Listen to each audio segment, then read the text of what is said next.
What's going on, guys? This is your boy Mike. We got another show for y'all. This is the first show of another series. Actually, we have 4 other series. We're gonna start this new one off. This is Bohemia Tech Talk, which you got Mike here and my co-host. What's going on, man? Introduce yourself for people that don't remember. for those who, I know it's been a little bit of time, but it's still the guys from the Weekly Tech Wrap Up and the Google News Updates, the 4 other shows that you all have tuned into, but we just switching up a little bit different here, have a different show format. But yeah, this is Mike Bennett. I am the co-host of Bohemia Media as far as the tech podcast goes, and this is actually the first episode of what we're switching things to, switching gears a little bit to what we call now the Bohemia Tech Talk. So I'm chilling, man. Excited at the same time. I probably don't look excited, but I am. But but yeah, it's been a little bit of time, and I'm ready to jump back into this thing, man. I know that we stuff you sent over to me. I sound like it's always something. Believe it or not, people, it's always something wild going on within the tech world, and that's why we do what we do. We does what we does. But I'm ready to jump into this, man. So I'll pass the ball back to you, Mike.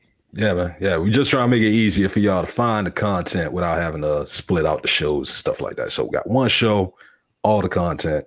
We're gonna just knock it out and give it to you. All right. So first topic that we got going on is we got a topic for this is an interesting thing, man. It's, smart homes, yo. Do you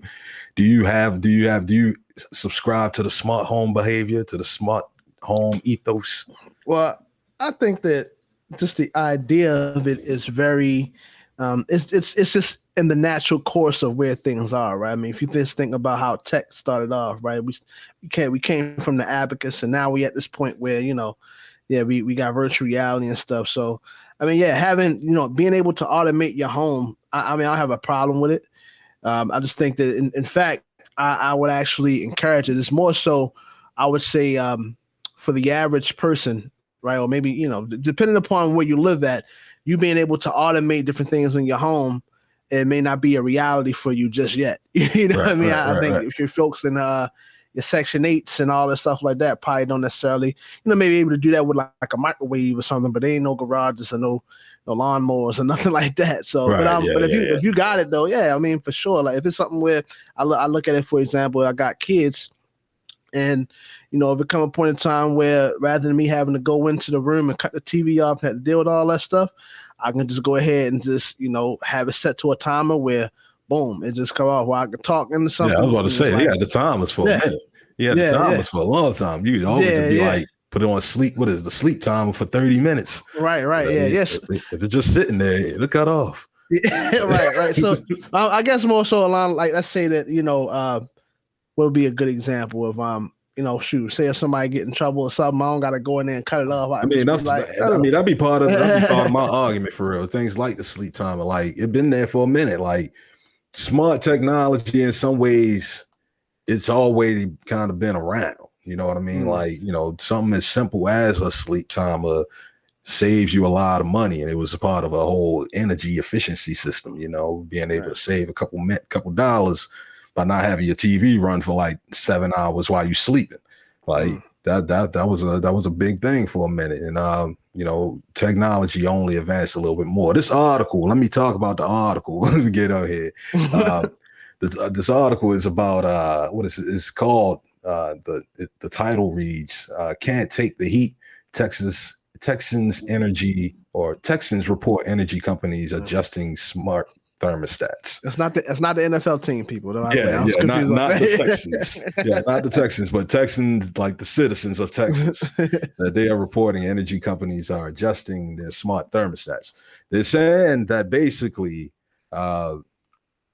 that Texans are using too much energy, and because it's been hot. This 2021 it's hot down there. Been hot. It's generally hot down there. Like I think they only get like 2 months where it may be considered wintertime.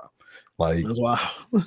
There where it's even considered. Not that it might snow. It might not even snow. It might not. It might not icy. It might not get icy, but that's considered wintertime. Okay, this is winter. This is winter. That's 2 months out the year. Like the rest of the time, it's hot normally. Like I got family down there. They get hot. But like the idea of the fact that they spend a lot of time with air conditioning, with smart, having the thermostat on 60 all day and all night. These energy companies, whenever the household, somebody decided to buy a smart thermostat and hook it up to their smart network, these energy companies have been able to, I guess, get into that somehow and then alter their thermostat readings, or alter their thermostat to cut off at a certain point, or to raise it up so that it's not 60 all the time, that it jumps back up to like 70 or 80. Yeah. Like, that's wild. Now, the goat. Now, on that note, I feel like that's where I do kind of have a little bit of I have a problem, because now I don't know why. I don't know as far as the channels or how that affects the state, or the government that controls everything over there. But I mean, listen, man, if I wanted to be 65 degrees in my house, then I mean, shit, I'm paying for the service. You know what I mean? So, but for them to go, to cross the line, really, to cross the line, I don't know how they may have found some type of lawful loophole to be able to do that. But I feel like that's morally stepping across the line to say, nah, fam, you got to deal with this 80 degrees. Right. Like, that's not, you can't, like that. That's when we starting to do a little bit too much there. That's breaching things that shouldn't be breached. And, when we go into that type of territory, that's when it becomes, we have to really debate the ethics of smart stuff. Yeah, exactly. Like somebody invaded your home and adjusted your thermostat, and like that's like the weirdest robbery ever. Like somebody came in your house and changed your thermostat to 70 degrees. On you, it's like, look, turn this. I saved you $10, but I took your TV. Like that's like the weirdest way ever. But like, it's a company called ERCOT. Apparently, I don't know the details. You can read it in the article or share the article. I mean, but they basically have took it upon themselves to make that type of change on somebody's home thermostat. Thermostat really isn't just always about my air conditioned preference. I mean, it may actually be a health cause. It may be some type of health reason that I need to have this on something. I might have a heat stroke if it's above a certain thing. I might have some type of heart issue, breathing issue, whatever. I need to have my air filtered all the time, and I need to have it at a certain temperature. That's the way. That's how I survive. I mean, and if you live in Texas, I would greatly advise that you move out of Texas if that's your condition. I mean, it's not conducive for your health. It's just humid and hot down there. So I mean, I might want to move up north a little bit, but that's just the way it is. And like I say, they pay for that energy, and that I don't know if that's in any part of any contract anywhere to say we may change your thermostat if need be. That's that small writing at the bottom, though. That's right. And I'm like, when you said, you actually brought up a valid point, because many people, like I got kids, right? So I know there's this thing where I forgot what it's called. I think it's a part of like the sudden. I don't want to get too horrific, but it's like this. It's called like sudden infant death, right?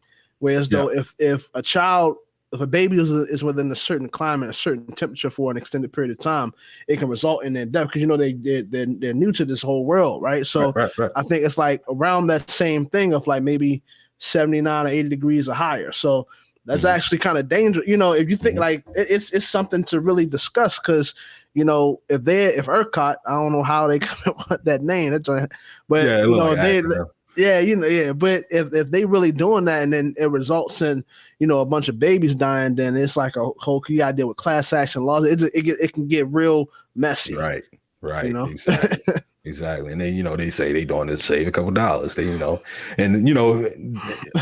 Texas already got issues anyway, because they just got off that thing with Houston where their energy went out over the winter, and it was out for like 3 days, and people froze to death out there because they rather use oil than anything else. They don't want to try some type of renewable energy. They just want to down it.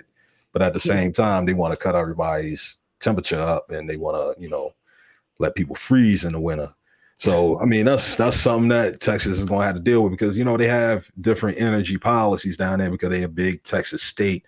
Going off the article, you can see that they talk about how that there's a partnership with Austin Energy. So, Austin that probably has their own energy going on, through some type of, civil program where, part of the city owns the energy or something like that.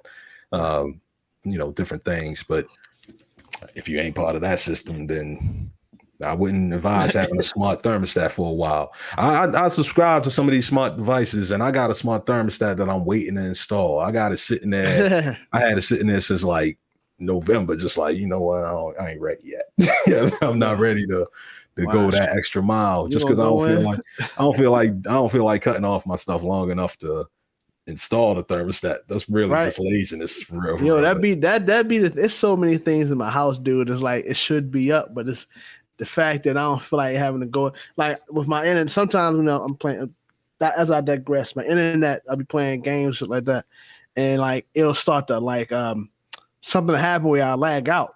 And I'm like, I feel like I know I should update my router, right? Let's go get another box. But the fact that I had to go without for maybe like a solid 12 to 16 hours, I'm just like, it don't do it. It don't lag out that much, you know? Do they give y'all boxes down there? Do they give y'all routers? Because they give us the cable modem and router, and we can add on our own router if we want. But for the most part, I just use the one that they give us and lock it down as much as possible. Do they give y'all routers? I believe so. Well, at least in my instance, if it was like faulty, they may replace it. Yeah. But I don't know. See, the thing, I don't know, because I've never cut it off. And I know. I know what I usually go up to them every couple of years. Like they'll give you a modem router, and they might come out with the new model, and I go over somehow by house and I'll fix a computer or something. I'll be like, what y'all got, Comcast? y'all modem look pretty dope. I want that modem. So then I take my old dirty modem back up there, like, let me get a new modem. I want that new modem y'all got. What I got? I ain't got to pay nothing, do I? Because I'm renting this modem, because you gotta rent. They renting the modems, which is an annoyance in itself.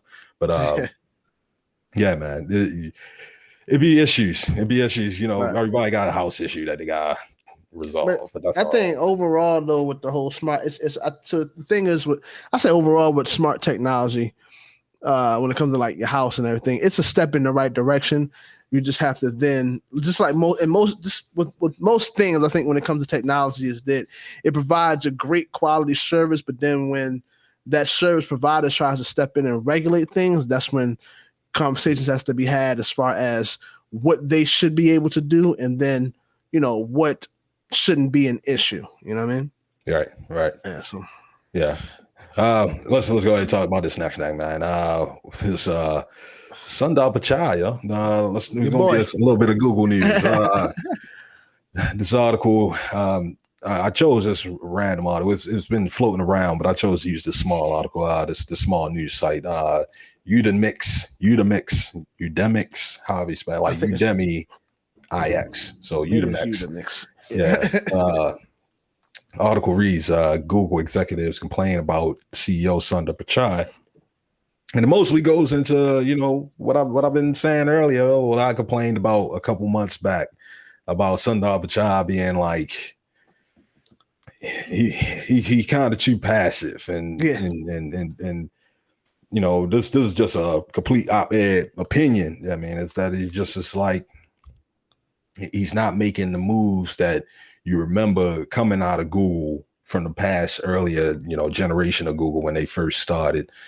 Things don't seem as innovative, and there was these special things. There was all these used to call them like moonshot projects, all these crazy things that used to come out of there. After he took over, for the most part, like 2015. It didn't really seem to. It don't really seem to happen anymore, and it ain't popping no more. Yeah, it seemed real steady. And Google doing a lot of things. They got Google, Chromebook. Chrome is probably the number one web browser.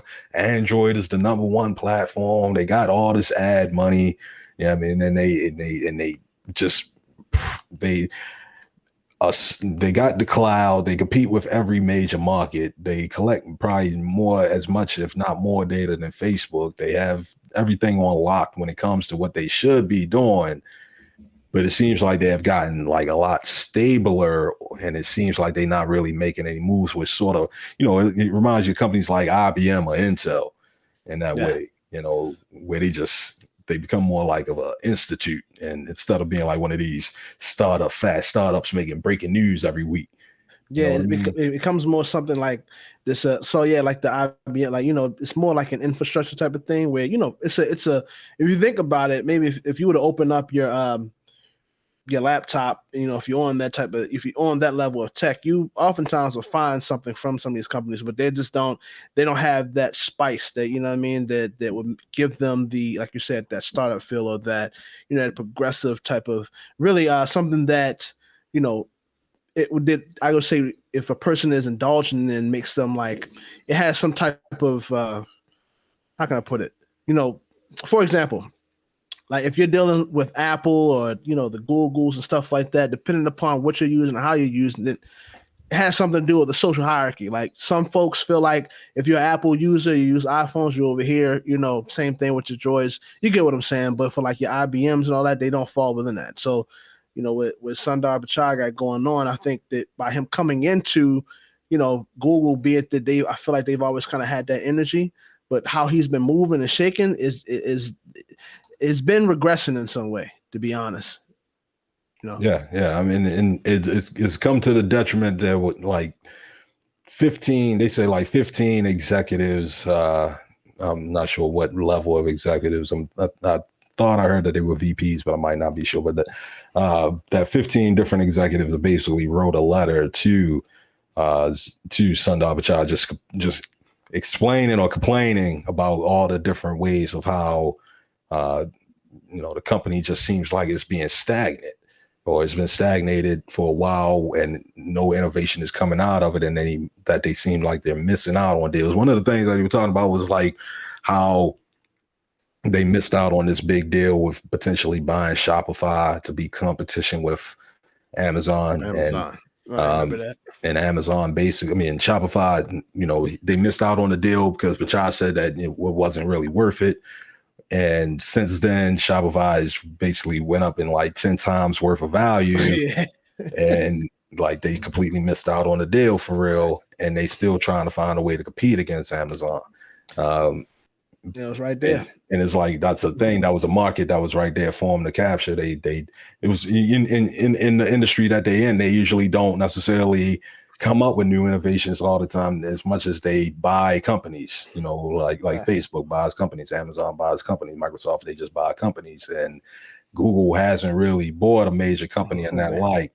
There's a couple of them that they said that they feel like Google is missing out on, because I know there were talks about like Google they were saying, I forgot where I seen the article or who said it, but Target, of course, there's been this age-old, battle between Target and Walmart, right? I mean, well, it was Kmart. A lot of other ones just felt, they wasn't able to stand up to the swift sword swing of Walmart, and they're no longer here with us, right? I can't remember last time I heard somebody going to a Kmart, right? Yeah. But I mean, Target has still been around. I think I went to Kmart. I bought a bike from Kmart. No, actually, I bought it from Target. I ain't gonna lie, I bought it from Target. That's what I'm saying. That's the point. And he was saying that, like, as far as what Target got going on, how Google was able to step in to buy that company, right? Because they can afford it, buy that company, and then have that integration in it. It's like it would skyrocket them, as well as it would just become something much more grand. But yeah, they've been trying to find ways to not get into the retail business. They really try, because they work with Google Cloud, and they'll.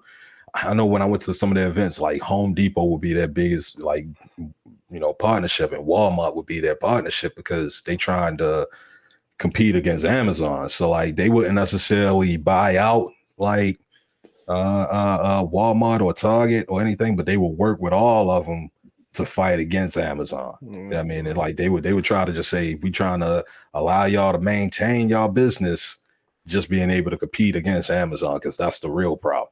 Well, so what's interesting about that, because I recall it was actually Gary Vee that was talking about that, how like for whatever I can't remember how he said it. I mean, you know that Gary Vee is a business genius, but he was saying how like Target is pretty much like a hot commodity for a company to buy that just people haven't jumped up on, but the only people who have been like trying to make moves and really move towards it has been Amazon. So I think that if like it would just further, like if say for instance Amazon did, put the right things in place and then they end up acquiring Target, I feel like that, that would probably, when it comes to like the retail space at, Google, they'll be out of the race. That's the scary move, because right now Amazon has been making big moves without having a retail space. Exactly. I mean, like they basically have killed every other market without having a retail space. All they got is warehouses for the most part and delivery service. If they just happen to offer all of their best offerings in those retails, like if they bought Target and they turned them to Amazon stores and just said, these are the special things that we got for sale. Your retailers, it's crazy. Like they'll put like if you're a Prime member, like they have something to go out and say like, oh, your retailers, we have these things in, the Amazon store now, like you can physically go pick up. So you don't got to worry like that. If they was to make that type of move, like if they look, if Amazon is listening to me, listen, like I'm not no type of business expert and anything like that, but just based off of this sense we're talking here, like if y'all was to do that, then Google would be completely out of the race. And I feel like what's interesting about what Sundar Pichai, it's wild how we can actually sit here and talk about this and see like this plan all the way through. But him being the CEO, like it just seems that when it comes to stuff like this, like there's not the innovation to expand the business is just not there with him. It's been lacking. Yeah, I mean, I've seen that a while ago that he took over. We talked about it a while ago that he took over being the Alphabet CEO. So he runs all of Google, included with Alphabet, and they talked about how recently like he made some headway so that the different departments, the different companies don't necessarily need him to sign off on things as much anymore. So basically, in hope and potentiality, he can try to just be a chairman of a lot of things and not have to make the direct decisions on when somebody can buy a company. Like if they feel like they can make money off of Shopify and go ahead and buy something like Shopify, then they don't necessarily need him to sign off on that deal, then that would be a good idea. But right now he got his hands in too many pots that he probably don't really even want to deal with. Like he really came off of the Chromebook OS, the dealing with Chrome OS, Chromebooks, getting those out, getting that whole thing. He's more of a logistics kind of guy, kind of like how Tim Cook is in comparison to Steve Jobs was. Your boy Cook. I mean, yeah. So like the innovation world ain't really where he's at. He's more of a get everything steady and in order and organized. I like how he's been able to potentially, like, we're still trying to figure out a full deal, but like he's been able to try to organize, Google Chat and Duo to make those things that are popping off. But most of that has been him not getting involved. I mean, being able to get him out of the way. He's been able to get himself out of the way and get some things going. But the larger moves that Google need to be making, he kind of micromanaging a lot of stuff. So it is what it is, for real. I think but see, that's the thing though, and I know that. So with him, he got to the position because he was, to some degree, he was good. He was good. I mean, he still may be, but he was good at what he was hired for, right? But I'm just looking at it like, if you look at all of the other competing companies, the tech giants, right? You have your Microsoft and your Amazon now, which was, they kind of have that whole tech crossover thing, right? Because we starting off, we were talking about starting off selling books, and now they do all this stuff. They got the web services going. Yeah. So, but I feel like with Google, like all of those companies, when you think about it, they have expanded or done something in a different market outside of just what they started off doing. But Google, I feel like is one of the few companies where like they have been able to stand strong. Like they've stood the test of time, but they haven't really pivoted much. Yeah, besides search and ads, they don't do nothing that's like the number one of anything, for real. Right. Search and ads and Android phone. Well, I mean, yeah, I can't. I mean, and that's the thing. You can't really hard to say that because the way you gotta, whenever they do those statistical metrics and stuff like that, there's always some way to say something. Because they can say they got 1 billion users on just Google Drive, then they got 1 billion users just use search, or they got 1 billion users that just use Maps. I mean, like then those can be all independent apps that they all get each 1 billion users on. I mean, so like it's $1 billion. I mean, and they get $100 billion off of each one of them. I mean, like, and it's like, and it's all because all of those fall back to ads in some way. I mean, so like that's how they all kind of trickle back to ads. I think maybe not Google Drive because that's independent. It's sort of like storage. It don't really have an ad system in place. I mean, but like.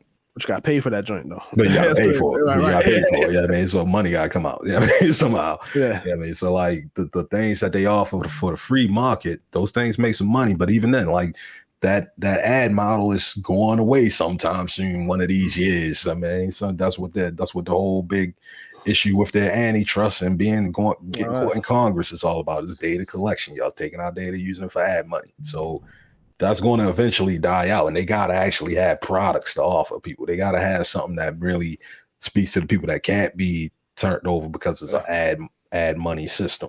I mean, like it has to be something else. And right now, I guess, like I said, they focus more on the stable foundations of things. Having people use Chrome, having people use Android, and having people use their services. They'll figure out ways to make money, but he got a lot of people that's mad at him, and it's a lot of infighting. I mean, that's not good. That's not really good to have. I mean, it can come, something can come out of it potentially, but just to have it happen, it means something else is going wrong that has to happen. You never, I guess, you don't hear about Apple and them fighting each other. I mean, that's all. Nah. Yeah, I mean, you don't hear about somebody they just get thrown in a dungeon. I mean, you got to fight it out in the basement. I mean, Tim Cook is no longer with us anymore. Exactly. I mean, all wish well to him. I mean, you'll never see his face again. I mean, like you don't know what happened to him, but things are good now. Like that's how they handle it. Is Google. It's just a lot of talk being talked right now, and it's not good when it's like the top tier when they got all this other stuff going on, because they got a lot of issues going on that could stop the money at any time. And when it's constantly in the media as well. Yeah, and it's in the news. And in particular, we can sidetrack and talk about this one little thing real quick. Is with Amazon and Google, you'll see like it'll have like maybe 100 product reviews of like all 5-star, and be like, oh, great product. Oh, I would use this, and this. And then you'll look at like the 1-star or the no star, right? Like a half a star. And then you can just tell from the verbiage and how things are written. It was like, okay, the 1-star actually sounds like a real person, Yeah, it's like I would never buy this product. They tricked me. They gave all these 5-star reviews, and I bought into like these will be in the 1-star reviews. So it's like right. I think it definitely you would expect for them to have like maybe even like when they say fake, it could be bots. I think in fact, it's probably more so bots. But for how much money they got, they could probably just have a whole team. Yeah, they can just hire out. And I'm about to say that'd be the thing. Sometimes it'd be them farms. It just be the farms of people that just get hired to do that. Like they just get hired to go and review fake products. They get a list from their manager that morning to be like, go to these links, review these products, and they just go out there and review. And they just they'll copy paste stuff. They might just spend their evenings writing up comments that they gonna post up the next morning. Some shit like you're looking for charcuterie boards and getting reviews about computers, man. Like exactly. The graphics card on this is so great. Like I don't know, it's bad. And you can tell that. Well, the thing is, if you talking about Amazon and Google, I mean they got. Well, Amazon, I know, has 100 bajillions of products and people that, because everybody has their store on there, right? And then Google got their thing going. But, it just makes you think when you hear stuff like this, companies have to, they have to take into account that people hold them in high regard. And whenever, and because of that, it's so easy for negative things to come out because it's like they have to hold it, like they have a certain prestige level that they're at. But whenever there is a slight, it's a slip up from that or a mishap, then it's going to be, an article on CNN. and after a while, what could happen, although I definitely feel like they are, they're not going anywhere, but this is what, the nuance in this is that this is what starts the whole, this feeds into the whole tech war thing of like, certain, it controls the buyer habits. If you're getting a lot of product reviews, from Amazon saying buy this, this, and this, and then they find out all the reviews is fake, Amazon may not be going anywhere. But as far as those products that they probably going to be getting bought from somewhere else, so from a Spotify store, so from a Shopify store. For the for the average people, they don't even they don't really look at too many comments or reviews, and they'll go and see something, they'll see 5,000 reviews and they say 4.5 stars. They ain't about to check those 5,000 reviews. They just be like, that look like it's a good money. That's a good product. That looks good. I mean, and it'd be rare. It'd be the rarities. I mean, because there's a lot of people that don't use. There's a lot of people that still are trying to figure out Amazon for the first time type thing. Like Amazon got maybe 100,000, 100 million, 200 million people that actually use Prime, but there's a lot more people that just sign on once in a while, order something from Amazon Prime, and then and they don't use the Prime shipping and none of that. They just buy the one thing, and they don't really know how to use it that much, so they rely on it actually being factual, but they don't know the game. I mean, they don't know that they just heard Amazon, the big name, and they don't know the game or all the data stuff that's going on behind the scenes. Yeah. So they get knocked over real quick, and that's kind of where for me with the bike. That was me testing the system. Let me see how good I can get it. Let me see. Out of all the things that I've bought on Amazon, to get the one bike and have that be the flop of a lifetime. I mean, it was kind of worth it as a lesson to see how big it is, because it's an industry, it's a company in China that's just making bikes and they just selling them, and the bike is no name. I can't even look up the name. I mean, I did a Google search on the product type, the manufacturer, the make and model. None of that should exist. I mean, I don't know. And Mike, the more and more you're talking about this, man, it makes me quite bro. If you ain't why did you buy the bike? If it was you talking about, ain't got no name. Because I was I got all right. So I got 3 bikes altogether. So that's the thing. I got one bike that I had took apart that I'm trying to repair. I'm building it up from scratch, because it got damaged. So I'm just getting the parts. So I was in the meantime, let me just get a bike. I ain't really care about how big or how good it was. I'm let me just get a bike, same level type of bike. And if it is what it is, if it's cool, I just use it for parts. I'm actually using it for parts now. I mean, for the other bike that I'm still putting together. But in the meantime, I'm I really need the bike that I can ride. Because once the bike came, it came in a box and there was already stuff missing. It was the pole for the seat was missing. I was where the pole for the seat? Come to find out, the pole for the seat was stuck in the bike tube in there. So I had to literally pour hot water in. Pry it out. Had to get the bike tube out of there to find out that the bike, it was, and the tires was rubber tires, they plastic tires, not rubber tires. They look shiny, like lawn chair shiny plastic. You know what I mean? So it's things going on with the bike that just be this bike belongs behind a piece of glass, because ain't nobody supposed to touch this bike. This is a mannequin's bike. This goes this goes into the article. Did you read, when it came to the reviews, did you look at the 1-star reviews? It had to have some 1-star reviews, man. I must be stunting so hard, because I just pressed the button. And it's let me just get it. Let me just get it. They are the ones you got to look at. The one, because you got to think, somebody has to have the audacity, really be you know what? Nah, man, they getting one. That takes what it was, energy. You know what it was? Because it wasn't even that right away. I had bought one bike from there already. It was a Huffy bike that I had bought from there already. It was Huffy, a brand that I remember. Okay, so I'm all right, let me get the Huffy bike. But the bike was too small. It was too small for me when I got it. So I was all right, let me send it back. So I sent it back. I was able to talk to them. Because I guess they were an American company that I got it from. It was all right, yeah, send it back. We'll refund your money and all that stuff. Sent that one back through the mail. I ain't had to pay extra nothing for that one. Wow. But in the meantime, I'm all right, well, I need another bike. So let me get this other bike. And I was in a rush. So I said, let me get this other bike. Got this Chinese bike. can't do nothing. Can't do nothing with the bike. Can't call to try to get them. Can't get in contact with them. Try to mail it back. They talk about $200-something to mail it back. So I'm like, yo, to mail it back.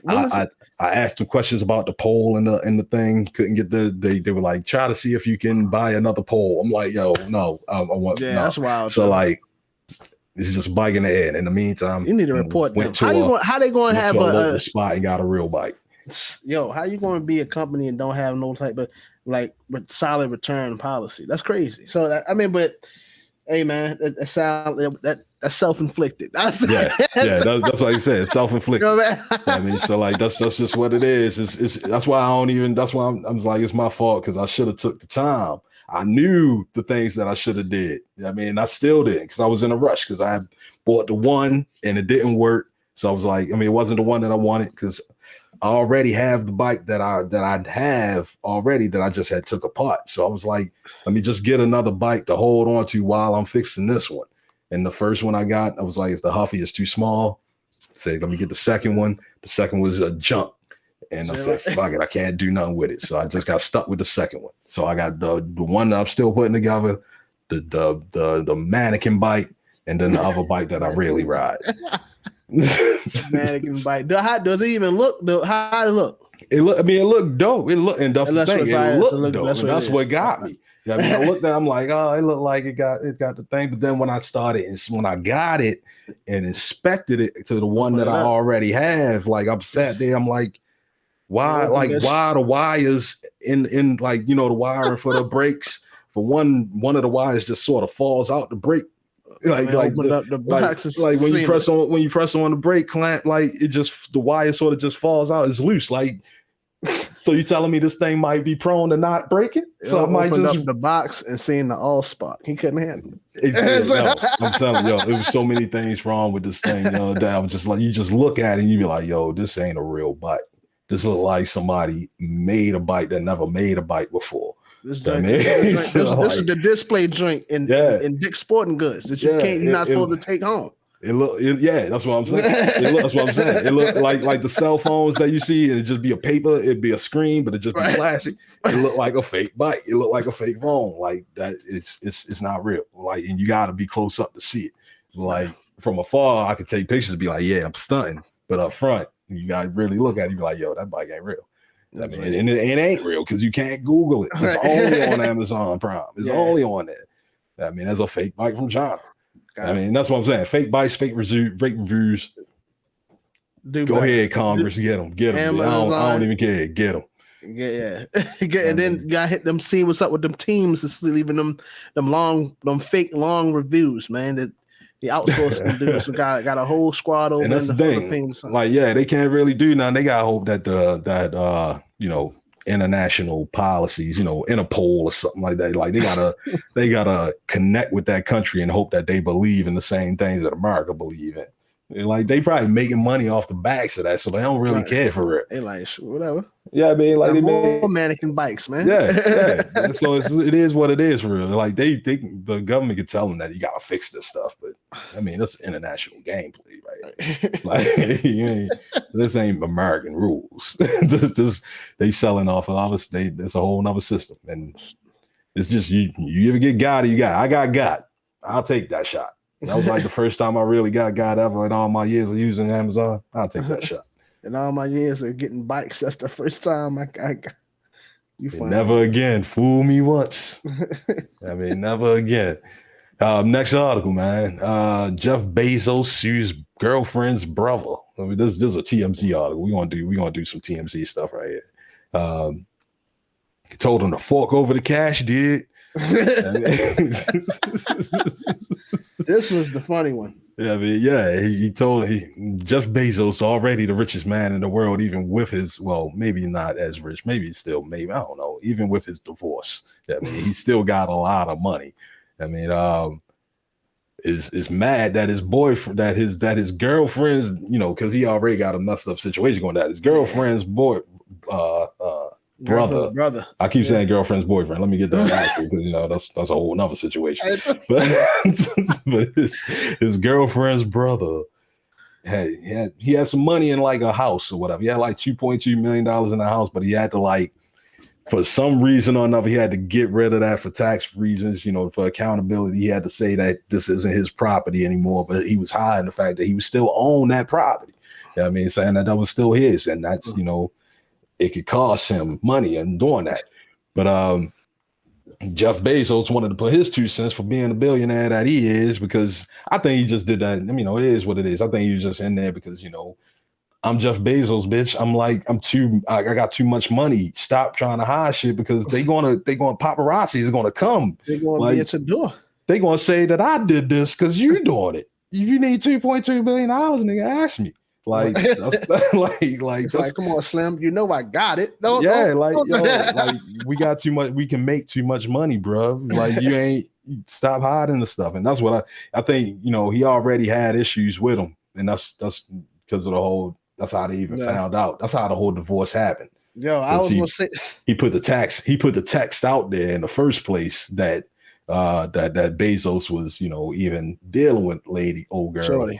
Oh my God. That's how the divorce even got out there in the first place. So Bezos already heated with him. Already with the 100. That goes right into what I was gonna say, G. Like, I was sitting there like, man, this is the reason why you don't, when it comes to the, like, I guess, how can I put it? Like, this whole girlfriend situation, and now because you think he up there now. You got money, you can do whatever, but it protects you from dealing with these type of situations, man. If you just, if you stick it out with that, and I don't know. I don't play on that level, so I don't understand all of the the rules of the game and stuff. But I just feel like this could have been avoided if he just would have, stayed the straight and narrow. And I'm not white knighting here or caping enough for that, but it's like, hey, you got the wrong people in your cipher now. Homeboy leaked out the wrong message, whatever the case is, and now half his joint gone. Because so it's like, bro, and this dude's still around. So it's like, come on, man. That's his girl brother. Yeah. That's the thing. Like, Bezos got all this money and then really kind of trying to lean, like, he got all this tech money. The tech circles is different from like the media actor circle. The news circle, the average circle. So like, he had the ability to keep all this stuff under wraps. Right. Yeah. But like, he didn't, because he buying this MGM studio. They trying to buy the movie studio. He got Amazon Prime. Trying to be closer to DC so he can be with the what was the newspaper that he bought? I don't want to say the Sun, but it might be the Sun. But he bought some news organization, Wall Street News, the New York Times, something. He bought the Times. He bought some news organization. Big news joint. Big news organization. So like, he was trying to be closer to DC during this whole Trump era and all that stuff. He trying to put himself closer in these public lights. Yeah. That isn't really the game that he plays. Exactly. There you go. That wasn't what he was. That's not what he came up off of. So like, now he putting himself in these, and that's what I'm saying. Like, he in TMZ articles. Like you shouldn't be in TMZ articles unless you allow yourself to get in that level. TMZ in. Yeah. And the thing is, I was gonna say, like, you look at let's compare his situation to the whole like Bill and Melinda situation. They're going through, right? But you don't even hear that much media coverage about it. And on the real, I think they said that his wife came out and was like, yeah, he been kicking it with his girl for like, the whole marriage. So it has something to do the Bezos situation, as far as how half his empire has been split in half now through this divorce, and he's still having to shovel out money. He's in like the media, he's in the public eye, not really looking that good. I really trace it back to, he need to have a better selection of women. Right, like if he had the Bill situation, I don't even know shorty name. I don't even know what's going. Of course they breaking it off. They going through a divorce, but it's like, it seems like that one is a little bit more like mutually understanding, versus like all this information being leaked about Bezos. Now it's like, you gotta get your house in order. He should have just stayed with his girl. He should have stayed with his wifey. I mean, if he wanted to step out, he would have stepped out with wifey. Yeah, I mean, Right. just get themselves a little young hot thing that they can, threesome or whatever. Right. A whole nother thing. You got to think smart when you got $1 billion money. You can't be just doing dumb stuff. But how you get? I be sitting there like, you got $1 billion. How you get caught? Like that's you got too much money to you can bro, you could have easily just look at that, business trip, boom. It's not even a matter of getting caught. It's just like what was you chasing really? True. Yeah. Like what was you really looking for, bro? Like because you got it now. Is this what you wanted? I mean, you wanted these TMZ lifestyle, you got it now. Yeah, and that's what I think you need to focus on, with dudes like that. That's why he's going out in space, bro. That's why he's just going out. That's why you gotta get out of here. Get out of here. I'm just go and do some other shit. But that's like with Bezos, he's like he need to those guys like your tech gurus and all that. They are what I would consider Z-list celebrities. You got your ABC and all that. They Z-list, meaning that they got the money that the celebrities are trying to get to. Right. So rap about that. Right. They sing about. Yeah, all that. So you don't go if you Z-list, if you're the celebrity that the celebrities or you're the person the celebrities admire want to be like, you don't stoop down to their level. Like you're supposed to move a little bit differently. And so I don't know. I mean, again, this is also self-inflicted. So I can't really can't really hold him too high. It is what it is. He's suffering the consequences of poor woman management.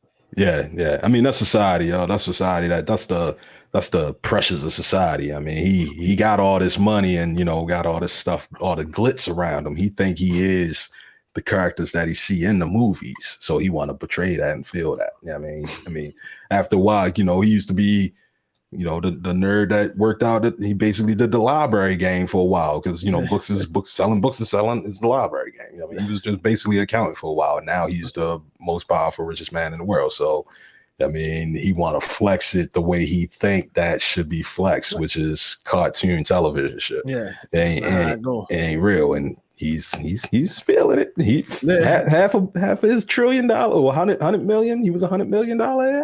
$100 billion. I'm sorry, this ain't Dr. Evil. $100 billion. Now he in the 50 billions. It's whatever. We be doing that. Like the fact that we be saying million off the rip, like it's hard for regular folks like myself to conceive like $100 billion. Like so it's like it's not even in your vocabulary. It's like million. Nah, with a B. Like that's great. So but to move like that, and I don't know, I feel like maybe it's to the point with those guys they got so much money, it's like it don't even matter, yo. Like, okay, $100 billion, I still got half of it. I still got $50 billion. Like right. That's why he's not stressing. If he lived for 2,000 years, he couldn't spend all that. That's why he's stressing more over his girlfriend's brother than the fact that he lost $50 billion. Yeah. He ain't worried about that. He worried about his girlfriend's brother tripping out. He's trying to keep Shorty happy. Yeah. Let's go to this next one, man. Facebook. Let's talk about a little bit of Facebook. This what is it? They launched a new Clubhouse like. Doing what Facebook does best. Yeah. Doing what Facebook does best. They have stolen another product. I mean, and this time it is Clubhouse. They stole Clubhouse Live. Basically, they launched a competitor to Clubhouse with the chat rooms and for podcasting, which could be a good thing for podcasters, but they got to be able to make some money off of it if they going to do it. But essentially, it's Clubhouse, but in Facebook. Similar to Twitch, Twitch was available, and then Facebook came out with a gaming version, for the gamers to do live stream and stuff like that. And this is a feature that I thought I kind of already thought this was available for a while. They already had the rooms for a little minute, like 6 months, and maybe like half a month prior before I even saw Clubhouse. I remember seeing rooms available. It wasn't popular, but they were rooms, and it was just because they were trying to introduce, Messenger a little bit more, where you had these private chats, where you had these groups where y'all could chat and talk to each other. But then they added the video component. But now they basically just remodified it all together, where rooms is just basically Clubhouse. And I mean, that's what it is. I mean, I use Discord, and Discord has the same feature. Exactly. Slack probably going to come out with something like this. And if Facebook is doing it, then Instagram is going to do it because Yeah, right. they got Facebook is Instagram. yeah, they act like they two different platforms, so they do the same thing, so that people that like to live in one instead of the other can still get the same functionality. I mean, so like, it's coming there as well. And I mean, that's part of why Facebook is always in the news with Congress anyway. Like, yo, y'all keep stealing people ideas and shutting them out of the industry because y'all got 2 billion people. So y'all already, because the hardest part about most of these businesses about coming with these social networks is gathering the people. So it's like, no matter what great idea you got, can you get the people? And if you can't get the people, then I mean, you don't have nothing. Like the only reason that I don't think Facebook came out with a streaming service is because Spotify is basically Facebook's streaming service. Like Facebook, Spotify got all 100 million people that they got streaming because it's a lot easier to sign in when you just got a Facebook account. I mean, you just press the Facebook sign in button. Yeah, that one click sign in. Yeah, and you in there. I mean, and they give them enough money on the back end that they don't feel like they gotta create a copy of that. I mean, they can just tell people to go there, but everything else that is a social experience, they like, yo, straight up and down, we're going to make a version of that. We're going to buy it. We're going to either buy it, we're going to make a version of it, or we're going to buy it and make a version of it. I mean, and that's what they do with like WhatsApp and Instagram. They buy Instagram, they buy WhatsApp, and then they make the same copies of those functionalities in their other services. Like WhatsApp is basically Messenger. I mean, in a lot of ways, but it's not. I mean, it's just its own separate one, but it's to do a lot of same things. Yeah, I think this is another case of, fit. Like, so the thing is, the reason why Facebook is able to get away with stuff like this is, like you said, is because of the massive audience that they have. You know what I mean? I think it's 2.2 billion daily users. Like, it's just. Well, maybe like 2.2, maybe like a little. I know they got 2 points. I know they got about 2 billion users. I don't know how many people are active a day or active a month, but it's a lot. But the thing is, like that's what their crutch is that they just got it's the email list, honestly. Like, but I mean, if it wasn't for that, then I feel like a lot of the things that they do would not catch on. Like because they had the whole thing with live. Who was doing live first? It wasn't Facebook. It was I forgot live. I think was happening, or just the whole streaming thing. Yeah, I mean that was big Snapchat functionality. Is just doing the forward facing live streams and live chats, and I mean it was just like you pick it up and record. You ain't got to really do nothing else. You just pick it up and record. And I mean we know that Snapchat dropped the ball when it came to climate. We did that show and other shows about how Google was going to put $30 billion, right? And they said no. So I mean, whatever. So Snapchat is dead because of that. But and they were going to buy them. They were going to buy them. That was probably the last time that that was before. I think that was like right before that whole. That might have been one of the first things, like that Sundar Pichai era, like when he first started, because it was early. I mean, it was early in Instagram and Snapchat's era. I mean, they still they have a $2 billion contract with Google Cloud. But they don't. They not owned by Google Cloud. They're not owned by Google or anything. Whatever. But the point I was making is that if it wasn't for that, they would, like, when a lot of these functionalities they try to come out with, it would just go under the, like, you wouldn't even know. You know what I mean? The fact that it's just they have to push. They create this and push this update out to 1 billion people. When it comes to this new functionality, is the essence why they're able to survive. It's not because it's actually good or it's original. And I think that just the whole thing, what they're doing with the whole, Facebook Clubhouse or Face House, whatever you want to call it, it's probably going to be something, again, just because of the numbers. But if you ask me, I feel like whether it be Facebook that got this thing going or Clubhouse, this idea of like live room chatting is not new. And so it's just all a sense of like the whole status apparatus thing we talk about. Is like now that it's been within the talks, and Clubhouse is their model was you had to be invited in and stuff like that. Added this kind of allure of I got invited to be this and this. But I mean I mean, whether it be Facebook doing this, a Clubhouse, like, oh, people, this ain't nothing new. You know what I mean? But hey, Facebook gonna make the money because they got enough skin in the game. They've been in it for so long that, you know, Clubhouse pretty much they gave Facebook an idea. It wasn't even like they stole it. It was like, okay, y'all came out with this. This is the archetype of our next functionality in Facebook. That's right. Yeah. I feel like Clubhouse is not going to last in itself because, you know, I feel like that it's a bubble. I felt like that system in itself wasn't never that great anyway, because I felt like it was a chat room. I feel like Clubhouse is the digital version of a conference call. So like I never saw it to be anything special. That I just felt like I was wondering the whole time, like, why everybody else ain't already do this. Like, with that one. That was the one, like, out of all the things that have been out, I'm like, this is the one that's like, why hasn't this already been done? Like it should have been around, and now they just coming in. Like audio was the thing. Like they just jump past video. They jump past audio and say, let's do video and let's do video chat. Let's do video groups, video. Virtual reality, 3D chat. Yeah, man. And audio just sit here like, yo, you don't want to just talk to somebody? Like, yo, it's been around waiting for somebody to pick it up. And they the ones that ran with it, and everybody else is just stupid for not. And now, I mean, I don't think Clubhouse really got the you know, the lawyers and all of that to be able to keep it going compared, you know, looking at how Snapchat has been and all the others that have died under the umbrella of trying to compete with, you know, Google and Facebook, you know, all that. I don't think Snapchat got it. Yeah. But I think that with the Snap, you know, that's the thing is, you know, Snapchat is a lot of these. It just really comes down to having the proper marketing and the you know, and just timing, you know, opportunity, striking when the iron's hot.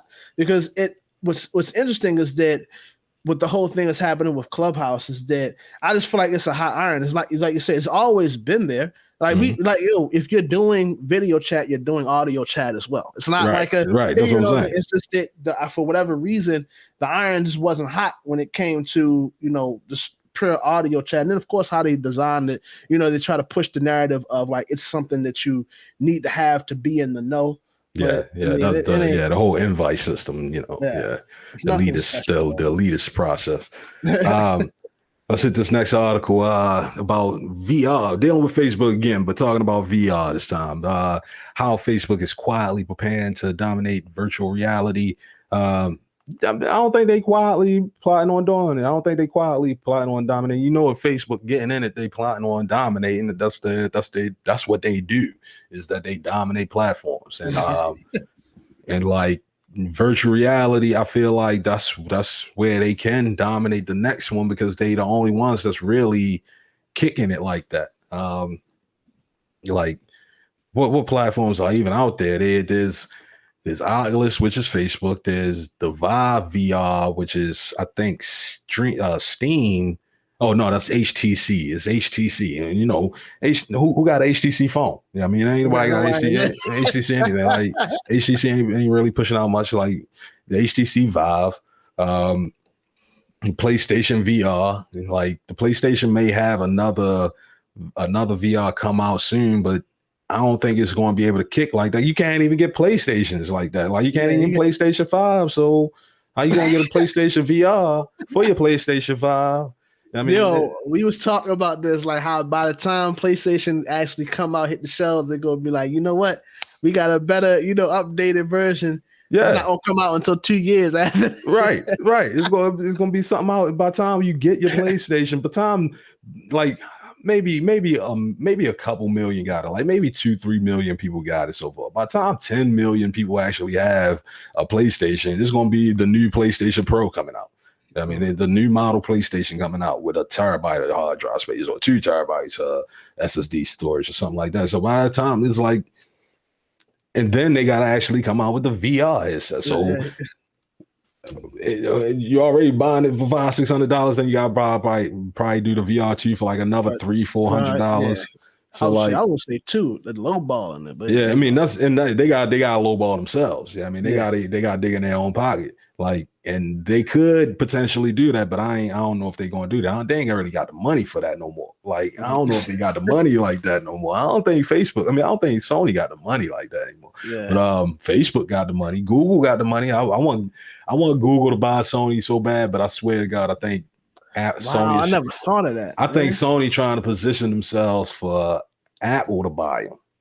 I think Sony trying to position themselves as a product that Apple could buy. This is definitely a side note, but I think this is interesting. Like, pivot a little bit. So if Sony was to be bought by a company, what do you think? What company you feel like goes good with? Like, what company would Sony fit with if they was to be bought? It would be Apple. They'd be the Apple? closest. They'd be the closest ones that fit their mode. And I feel like, now the reason why I think that, right, why I agree with you in this is because that whole status apparatus thing. Yeah.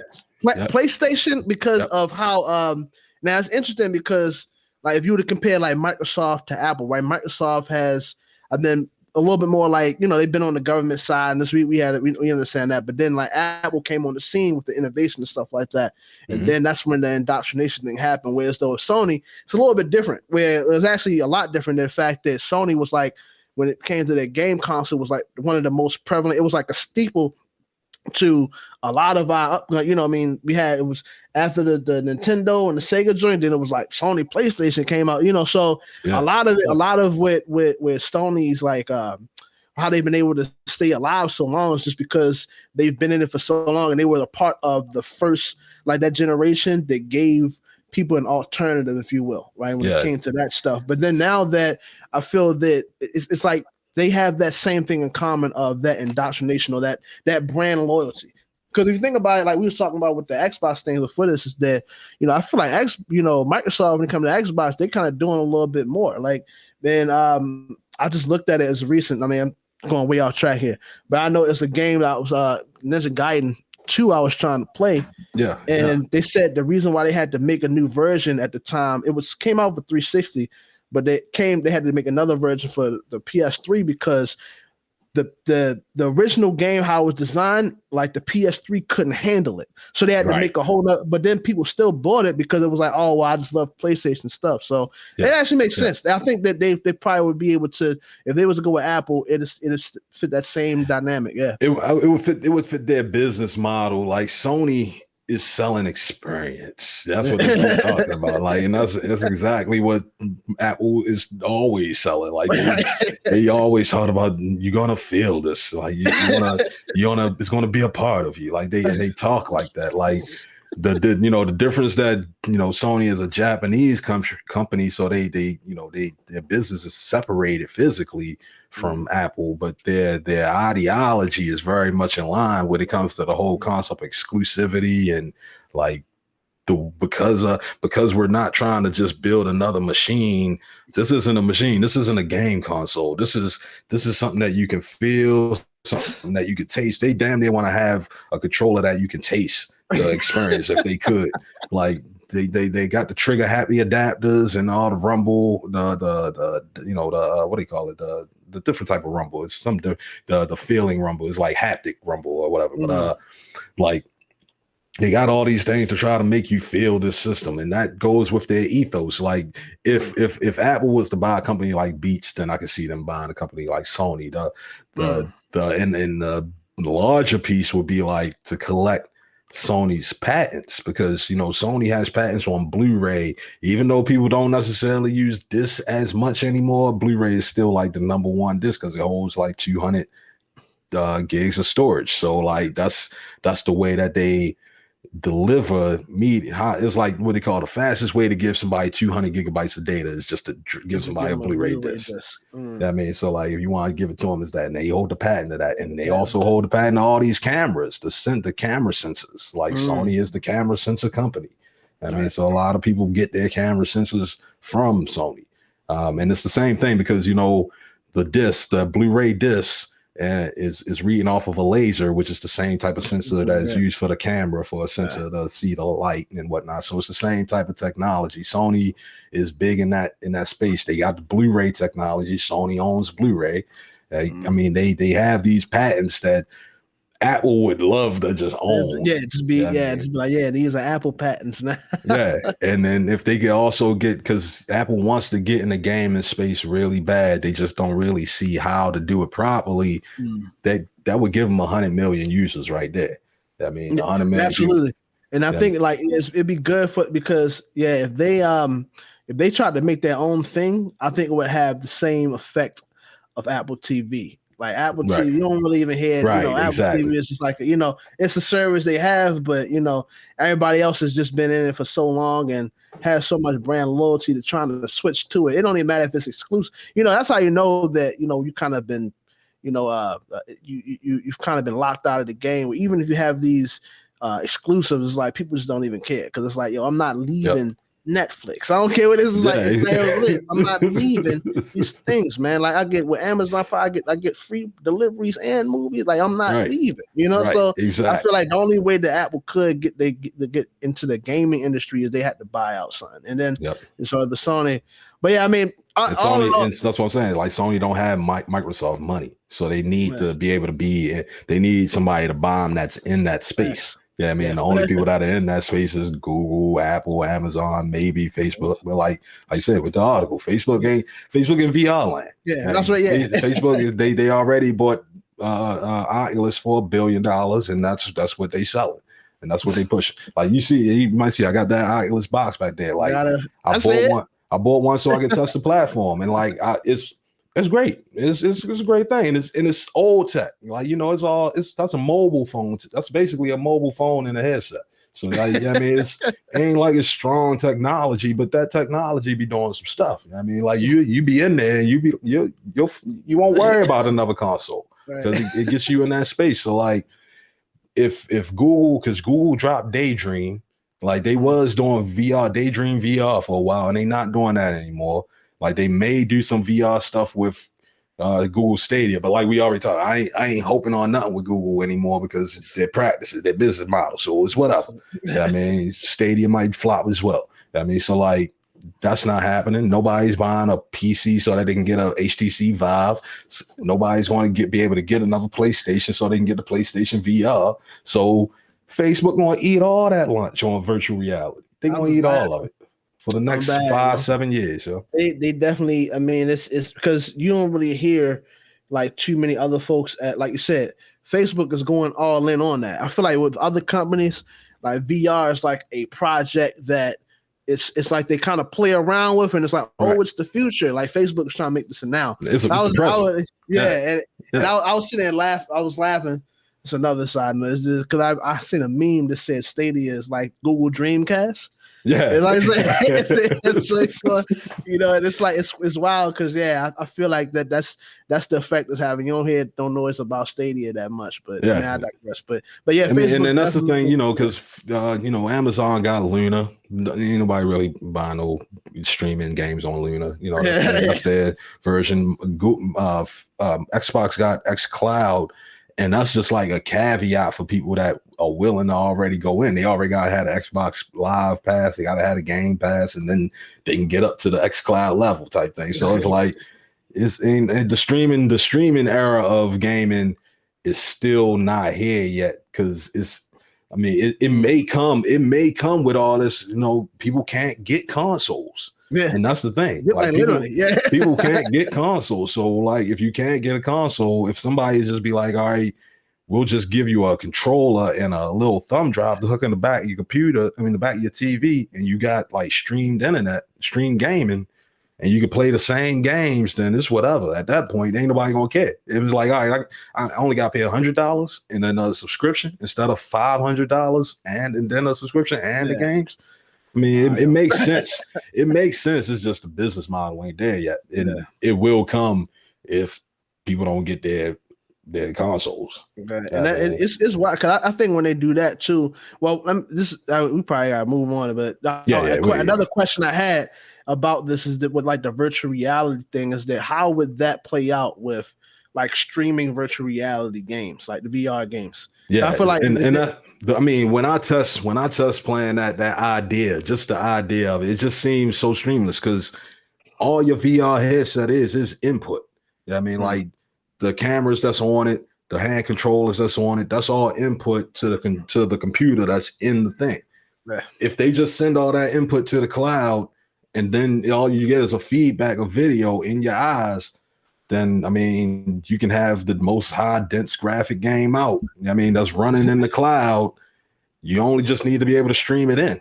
Yeah, and like and because I'll be looking at the games that I play. Everybody hates like how Cyberpunk runs on the current consoles, but on these next gen and on Stadia, it's still beautiful as fuck. It's the most beautiful game. Yeah, I heard it on their PC. Even they made some updates on PC. Yeah, it's just the next gen joints, and then like it's good. You know. Yeah, but, I mean they beautiful looking, but nobody can get a console that can run these things. Yeah. I mean they got new games that are looking amazing. But who gonna be able to get them? I mean, if like I said, Battlefield, my biggest game. If Battlefield 2042, 128 players, if that come out and nobody able to get it, but then one day say it's on Stadia and you can just buy the game and play it. You don't even need a subscription. You can just buy the game itself and then immediately start playing it. You play it with your PlayStation controller or your Xbox controller, and you can just start playing it. I mean, like that. Everybody going to be like, all right, fuck it, I'm just going to stream games. Yeah. I mean, I ain't got to get a console. I think it's what was crazy about that, man, is that although it's like we said talking about how great that is, but it almost seems like honestly because there's so much talk about the consoles and stuff like that, that's still that where Facebook is, they may fall into a place where they're more than 20% ahead of where the industry is right now. Like they say, the typically things you want to, when it comes to creating something new, you want to stay within like that 10% mark. Like what you're creating has to be just a little bit better than what's already out there, and that's the actual thing. But when you start going beyond that, 20%, 30% more than what's happening, you're talking about virtual reality streaming straight into the joint. You know, and then having it's like that made the thing that's great about VR is that it revitalized old games. I mean, like it got all the graphic power of a PlayStation 2, PlayStation 3. I mean, so the graphics ain't beautiful. It ain't the most beautiful game graphics you ever seen. But you can go in there, and the fact that you controlling everything with your hands and you ducking, like if you gotta duck behind the corner to shoot something, you really gotta duck around that corner. Like you feel like it's a whole nother experience. You be like, yo, I don't care what the graphics look like. I had to duck around here to get this man. I mean, like, and that's the type of game. And then you do that for multiplayer. You got co-ops and stuff like that. Yeah, I mean, it's a whole nother experience that if they can get the game fidelity up, then it's done deal. Yeah, I mean, like it's a whole nother space where people will buy those also because it's just something you can't do on a current console. Yeah, I mean, so like a lot of people that do those things, like, they'll buy a Nintendo because you can't play certain games on Nintendo. You can't play Zelda. It'll be stuff like that. You just can't do certain stuff on your old console. If they had a seller like a Call of Duty or something like that, then it's ding. Then I mean that's really what it is. They need something that hit the market that make people want to buy it. Right now, it's nothing that makes people want to buy VR besides the enthusiasts, the ones that's like, yo, I just want to try out some VR stuff. I'm a VR enthusiast. That's what it is. Yeah. Like they the ones that want to try it. Like they the first ones. But once they find something that's like this the game, baby, then that's dang. But I mean, you can go. Let's go to the next one, man. We talked this depth, but we got some more talk, man, because we talking about PlayStation. I might as well have brought this article in here because it's about Amazon. There's an Amazon employee who is claiming thousands of more PlayStations coming, and that's what we talking about, man. That's why VR is just going to hit off. We're going to just wrap this up a little bit, talking about this a little bit more. That's why, like, this Amazon employee is claiming that thousands more PlayStation 5s are ready to drop sometime in July 2021. And that's the gambit that I don't play no more. Like I'm not, I ain't running around. I mean, I'm not running around looking for the deal and where it's at. I did a recent look and there's not one PlayStation that's available that's under $700. Like, crazy, though. I'm not playing with y'all. I'll go somewhere else and do something else. I mean, like until that shit settle down, I'm cool. It's wild to think that they like the fact that they say, and I think in the article was talking about he almost got in trouble for that or something like that. But yeah, like exactly. it's only for how many people play video games. 1,000 ain't nothing, man. Like that's not. That's all. Exactly. That's all. Like, even if that joint did come out, man, they ain't gonna do nothing. That's what I'm saying. They want you to run up to them and sell them out as fast as possible. And they feeding this market of buying, supply, and demand. I ain't playing that. I'll sit there and watch them. I'll watch everybody do that, and I'm gonna play some Stadia. I'm gonna play some VR. Be in another face. I play my old ass PlayStation 4 with my with my 64 people on the battlefield from 2013, and I'll be all right. I mean, and that's just what it is. I'm not chasing these PlayStations around, and that's what we were talking about, like with streaming and all that. That's what will cause it to happen, because it's not even just PlayStation. Xbox is suffering from it too. They just suffering from it less because they got less demand. I mean, so you don't hear as many people complaining about not being able to get the Xbox because they not really rushing like that, like they rushing for this Xbox. Which is interesting for this PlayStation. I feel like what's happened constantly is that and this, I guess maybe it's just better business acumen when it comes to technology, right? How Microsoft moves, but they don't typically have the same type of demand, or like the same. They're not going to run into the issue that Sony is running into, but their consoles just seem to always just be better. Like it's just like they're always ahead of the curve when it comes to like the hardware, and then like the experience that Sony is looking to give. Like Microsoft delivers on that. It's just they don't, like you said, they don't have a bajillion folks just like waiting in the front doors and ready to break the glass to get it. Yeah, they're usually better with software. They're usually better with getting out, like you said, the emulations and like being able to mod and hack your game, your console and stuff like that. Microsoft believes in that because that's what gets the crowd running. Like if I can mod and hack my joint, then yeah, I want to get that one. I mean, and that's since the first Xbox that they was on it. Once they realized that they could install, it was like XBMC or something like that on the old Xbox One.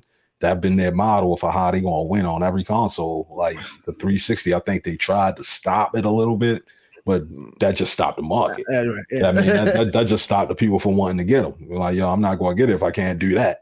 I mean, so then they allowed it back to happen for real, where they built in a way for you to technically legally do it. I mean, just go and get this software, just add this on, we ain't telling you can do it, but we ain't going to stop you. Ain't no sale. If you break that, you can still return it. It's like sometimes they do that to join it when you open it up or you break, they be like, it voids the warranty. But now you go, it's whatever. You go in there and do whatever. Yeah, but like they really, like, even with this generation, the last numbers that I remember seeing, it was like 25 million to 100 million. Like, so they roughly at a quarter. I think now Xbox is roughly maybe like at 40, 50 million to like to Sony's like 125 plus million. So like they getting the numbers up, but they still behind in the market. And most of that is coming from, legacy, like you say, brand recognition, like brand loyalty. All these people having these old PlayStation 1s, PlayStation 2s, they just going up and up to the 5, 6, 7, 8, 9. I mean, so they not really planning on switching over. They never really understood what was with Xbox to want to switch over in the first place. And then again, it's really about your friends. I mean, who your friends, where your friends playing on. I mean, if your friends say they switching over, then you switching over. They're switching more than like you had incentive, like, yo, that's how it is. Like, if it's folks, I know the reason people on Facebook because they're friends on Facebook. That's where it started at. It's wild you say that, because even with like I start off playing Destiny on the PlayStation 4, right? Just for example, start off, and then now I play it on PC. Now, by the way, playing it on PC, we already know the PC trend. It runs beautifully. Like, I try to go back and play it on PS4, and it's like, yo, my eyes, it's like, it's too slow. I can't do it. It's like, I can't do it. But then it's like the fact that, I'm over there, like folks is already trying to, come over to PC and like, oh, we gotta do this. It's the whole clan thing. But the block to that though is that for me to actually run that game on a PC and for it to actually deliver a great experience, I had to pay double the price. See, a PlayStation 4 is maybe like what, like maybe a good one now is maybe between like $250 to $300, whereas though this laptop cost over a G.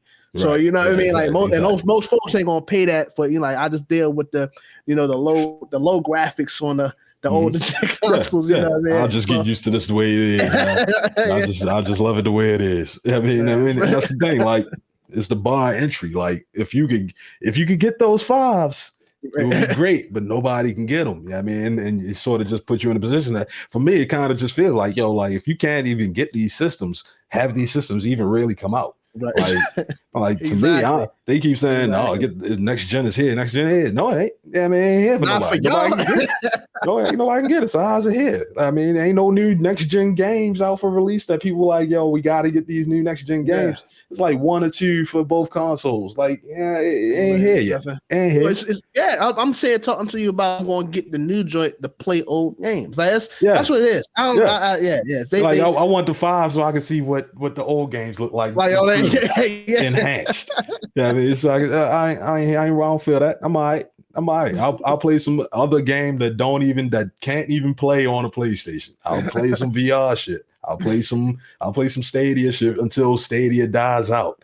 I mean, like the lone gun. I'm gonna be the one Stadia user left. I mean, like I'll be playing Destiny on there every once in a while, my girl, but like it's the free version, and you get lost in, you know, just doing the free stuff until you actually, you know, go and buy the rest of the DLCs and stuff like that. But it's a fun experience and all that. But you know, I know when I did go back to try to play Destiny on my PS4, I was just like, it's like I can't do it, man. I mean, my shit was 4K 60 frames. What happened? PlayStation was going on. You don't even notice it, like, till you play it, and then you look back, and like your eyes just be felt like, yo, what am I looking at? Like, is somebody hacking my shit right now? Like, yo, am I lagging? Like, what's going on right now? But it just look ugly because it's old. But I mean, that is what it is. Like, when they come out with these things, it's whatever. Like I said, I won't, unless I chase the race to, you know, go after this shit. I'm not going to see one of these till like 2022, 2023. And by that time, I might just quit and be like, yo, I'm a PC gamer. I'm a streaming gamer. I'm just not the only games I play is my PS4. I mean, like, it is what it is. I'm trying to tell you, like, this is like, I don't, but whatever. We can get a little personal. Like, yo, listen. Now that I ain't really on the game like that no more, it's like my shorty get to watch the, you know, TV and all that. Cause it's just like, after switching to PC, I'm like, I don't want to go back to playing consoles, man. Like, unless it's up to par where it's like I'm able to get that same experience. My eyes ain't acting crazy. I'm like, oh, it's good on the feet, and you know, everything's copacetic now. You know, you know. So, but yeah, the speech, it's like if you got a, you know, either going to play something completely different and just get a different experience, or Microsoft they gotta really AI and speech they gotta step up their game and deliver. Like you said, you brought it back to the point.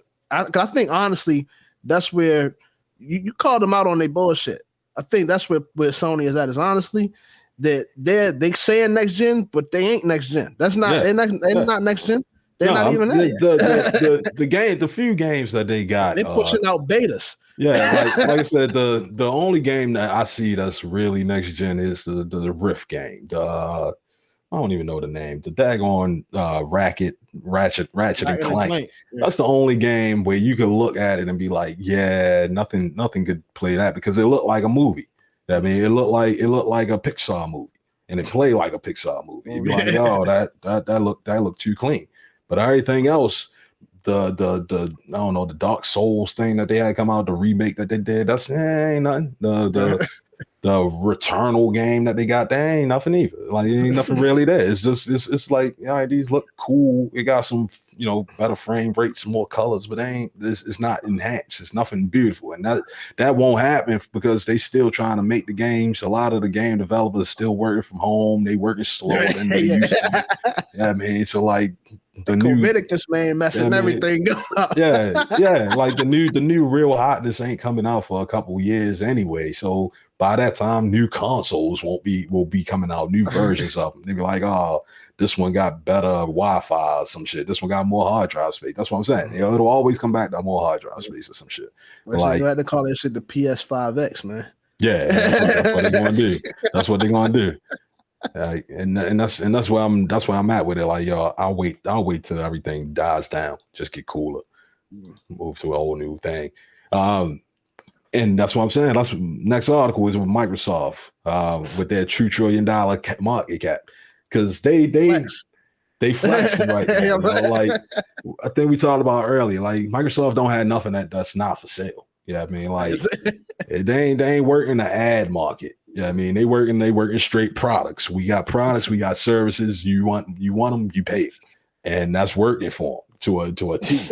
Yeah, I mean, that's just working for them, and it worked for them to the point that they got a $2 trillion market cap. We talked about Apple having that a while back, and they've been fluctuating up and down. They ain't really like peaked beyond that. They went under as soon as they hit it, and they both sort of sitting in that range. But with Microsoft, they doing it because they have everything. They reinventing themselves, and they doing the stuff that people like for real. Office 365, people love it. I mean, it's really, in a lot of ways, they cloning things that other people have done. Yeah, I mean, or are doing, but it's whatever. That's the market that they in, and people cloning them. So why not go the other way around type shit, right? So. I think it's what it seems like with everybody. So with Microsoft, they have their core audience just like others do. It's just that I think, but because of it could be the prestige, it could be the level of like the respect that folks have for Microsoft. It can be like it can be multiple factors, but it seems like Microsoft users, whether it be the Xbox, whether it be all the Office suite, whether it just seems like they are willing to pay. Other folks are not willing to pay, and because they folk like Microsoft folks they're willing to pay, they're able to constantly grow and like have steady growth. So it seems like that's why they charge. Yeah, it's like an expectation of paying. Like you already know when you come into Microsoft, you're expecting to pay. You ain't having no expectation that you're supposed to get this stuff for free. There's no hidden fees or nothing. This, and when they give something away for free is great. Like they like, oh shit, they giving it for free. Oh wow, thank you, Microsoft. But like off top, like it's gonna cost. Like they not making money off of ads. They not Facebook, they not Google, they not making money off of ads. So like that's how they do it. And so that means that they gotta come out with a product that people even need or want. And to make sure that it's good too. Yeah, and it has to be good, and it has to actually be good. And as of late, it's been things that people want more than just what they need. Like it used to be because they needed Office. Yeah, I mean, and now in a lot of ways, it's because they prefer Office. I mean, like people went to Google because they were like, oh, they got these collaboration features, because you're working online that you couldn't get from Microsoft. But now that they moved over to Office 365, you can get those things there and the old stuff that you loved about Office originally. And I think too, don't they say, and then like with Office 365, you get the whole like collaborative functionality, right? And the cloud features. Yeah, you get Teams and all that stuff. So like how much it costs. So I think is it cheaper? I think it's like it's either around it's subscription. So I think it's subscription. It's a little bit more. But it's something that people are used to. You kind of cancel anytime or something like that. Yeah, it's $99 a year. It's $99 a year. It's roughly $100. You just buy Office 365. You get the version that you install on your computer like you always did, but then you also get the cloud stuff, which they lean you into using for real. So like all of that, but at $99 compared to something like Google where they do this at $6 a month, it roughly equal to like if they do the whole year, $60 a month. But it's a matter of brand loyalty. At that point, you got $40 worth of brand loyalty. How much is it worth to you, type thing?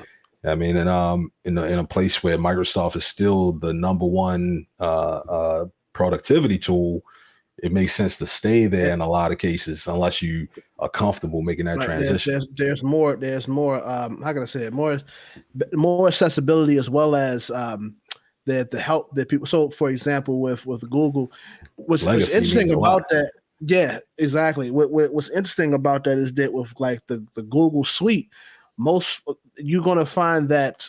You brought up actually a point that like at one point it was like it seemed like you had to use Microsoft Office, right? You had to.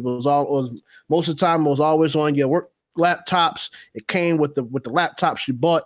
Boom. It was always like that. But now that they have taken on this new model, it's like it's not like they're developing it into something where it's like, I guess, next gen productivity tools, right? But because of that, people paying that premium, they're able to offer, more like more amenities and more service for it. Whereas though with Google Suite stuff, some of the people don't really know how to handle like open source and like free things, because Right. you have to learn these things on your own. Right. Whereas though Microsoft, they just they have the instructions there, and it may seem like very nuanced, but those are the things I feel like they carry it along the way to see like, well, people feel like it's more refined and it's a better product. Right, and that's what it does. That's how they come across. That's how they introduce their stuff. Whereas G Suite very much learned how to do like a tutorial process to walk people through things, but they started off just sort of like, here, just test it out. Yeah, I mean, and they very much just an open model to adaptation, to adopting a new product. They very much just be like, just here it is, and you'll figure it out. Whereas Microsoft has learned how to walk people through things, and on a large scale, because they understand that it's required for like management, for productivity, for like a larger team environment. You kind of got to do these things, and Microsoft has just been in enterprise for long enough to know how to navigate that. And like I said, the legacy of it all is, it makes it a lot easier for transition if they don't really have to learn new terminology too much. Like if they don't have, if Office is still Office, and Word is still Word, and Docs is still Doc, or Spreadsheet is still Spreadsheet, or what is it called? Excel. Excel is still Excel, and PowerPoint is still PowerPoint. Google over here. Yeah. I just call them spreadsheets. So like Excel spreadsheet. Like if the names are still the names, it makes it a lot easier for transition. Whether it's a newer piece of technology, they know the names and they can fly with that. And I mean, it just lets them go. And like I said, with the whole Xbox thing, even though they number 2 in consoles, they're number 2. I mean, people, solid 2. They've been number 2. I mean, people like to do that whole Ricky Bobby thing. Like, if you're not first, you last. But that don't mean shit. Like, if you number 2, that's still number 1. That's a lot. Yeah, I mean, you number 1 like everybody else. Yeah, it's like you ain't like number 2 by like a long. Like, it's not like a. You number 1 is 100, and the number 2 is 65. Nah, the number 2 is 99. Okay, yeah, exactly. Like you still kicking. I mean, they number 2 in the cloud with Microsoft Azure. Like they right behind AWS, and then it's Azure, and then it's Google Cloud. I mean, they number 2 with consoles with the Xbox. I mean, they number 1 with 365. I mean, there's other things that they don't make money in. Like they can't really make money in mobile too much. They trying to figure out ways to do that with Teams, trying to get Teams on mobile, have people be social on Teams and stuff like that, work a little bit on mobile there. They do have their hardware components with Surface. I mean, they got the Surface laptops and the Surface tablets and the Surface Duo 2-screen book that don't really sell that well. But like, they trying to figure out things with the mobile world, but like, they still got a great lock on things right now, and that's what's keeping their money moving, man. That's what the subscription model is the thing, because you got a subscription model, that's consistent revenue, that's nonstop revenue, and that go into our next story, man, with Microsoft, how they plan to move and expand, which is probably the reason why they're able to get $2 trillion in revenues, because they're expanding to moving their Microsoft Azure to China. Article reads that Microsoft plans massive Chinese expansion in Asia-wide cloud push. But yeah, they basically just trying to get warehouses in Microsoft in China so that they can offer Microsoft Azure's cloud in China, in the Chinese market. It's kind of a big deal because I don't think Amazon or Google are in China at all. I think, are they even allowed? See, I know they're not in it, but yeah, are they allowed over there? I know Google had chose to opt out of it when back in like 2010 they stopped doing a lot of business with search and the ads business. They just don't do business with them in there. And then there's different parts of businesses that they can interact with and some things that they can't. So like they gotta pick and choose, and certain pieces of data can be accessed, certain things can't. Amazon, I don't think that they can't be allowed into China. Yeah.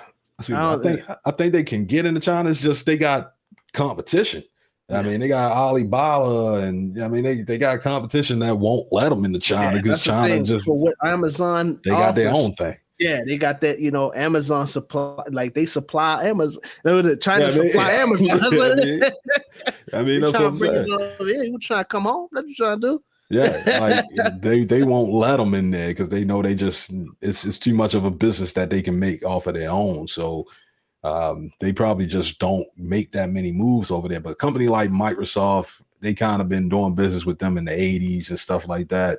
They can find ways to implement their offerings because it's just straight product. And like I said, they don't really collect ad revenue. They don't collect data for ad money and stuff like that. They're not doing the ad game like all these other companies do.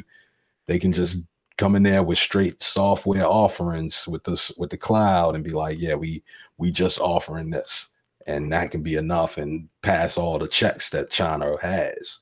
Yeah, I mean, they might not become a major competitor because like they got Tencent, China got all these other companies that do a lot of business in China where they don't need America money. Yeah, I mean, and it's enough.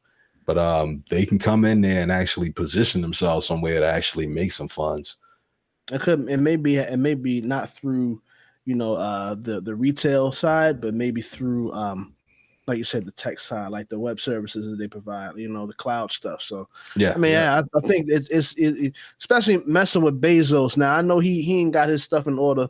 Now, he didn't really calling the shot. I'm looking at CEO, but he still has his intellectual influence over the company, right? Now, yeah. and I know that he probably will find a way to make it happen over there, regardless of what's happening within his home life. But when it comes to high move, when it comes to business, he can figure something out over there. I think that's something that he has that the other company CEOs and founders probably don't have. Is because you think about Amazon's ascension, how they got into this point. It was actually the fastest amongst all the others who shared like the giant corporation space. Mm-hmm. I mean, like you said, even Apple was around for some time, although they had I think within the 2000s, definitely when it came to the eye craze, that's became something, right? But it still was around since, I think a little bit before the 80s. Microsoft, yeah. Both of them are like 80s companies. Yeah. And Amazon came in within the span of from like 99 to 2009, became the giant that it is now, and it's been maintaining it. So they can figure it out. I just think that it's probably not, again, it's not going to be through selling books. It ain't going to be that. It had to be AWS. If they do it, it'd be AWS. It just sell web services, and it would have to be ones that they bend over backwards to sell, like because they got enough competition with, and there's a lot of things that they talk about with like China having those like government controlled organizations where they kind of a part of the company. The company is a part of the government in a way. So it's a lot of things that they just probably won't let them in. Like, nah, y'all just can't have these contracts. We won't allow you to have them. It's kind of the thing, man. Let's hit this next topic. The Apple Microsoft tech war reignites for a new era. Subtitle reads is that a battle over App Store rules has renewed tensions between the rivals and could overshadow the rise of augmented and virtual reality applications. Yeah. I mean, the idea that Microsoft has been building out their app store for a while, man. Trying to really make it something that's diverse enough because they offer so many different offerings. Like, there's so many ways to get applications installed on Windows that they lock down now. Like, you can't, like, some things you like in order to install some old apps that you used to just be able to double click and install, you got to kind of go through some loops to be able to install those apps anymore, because they want you to install them through their app stores. And they want to sort of control the funnel. It's in a way they want to like funnel you through installing applications and stuff. Just making it a free fall where you can just basically get whatever app you want and install it however you want. And that's you click add to cart and then it just download all of them. yeah. Like they want you to really like go through the motions through the app store, similar to Apple's app store, because they seen how powerful it is and how much control you get over it. You know, it lets you because users, you know, they end up installing malware on their own computers and they don't really know that it's on there. They get hacked and all this stuff.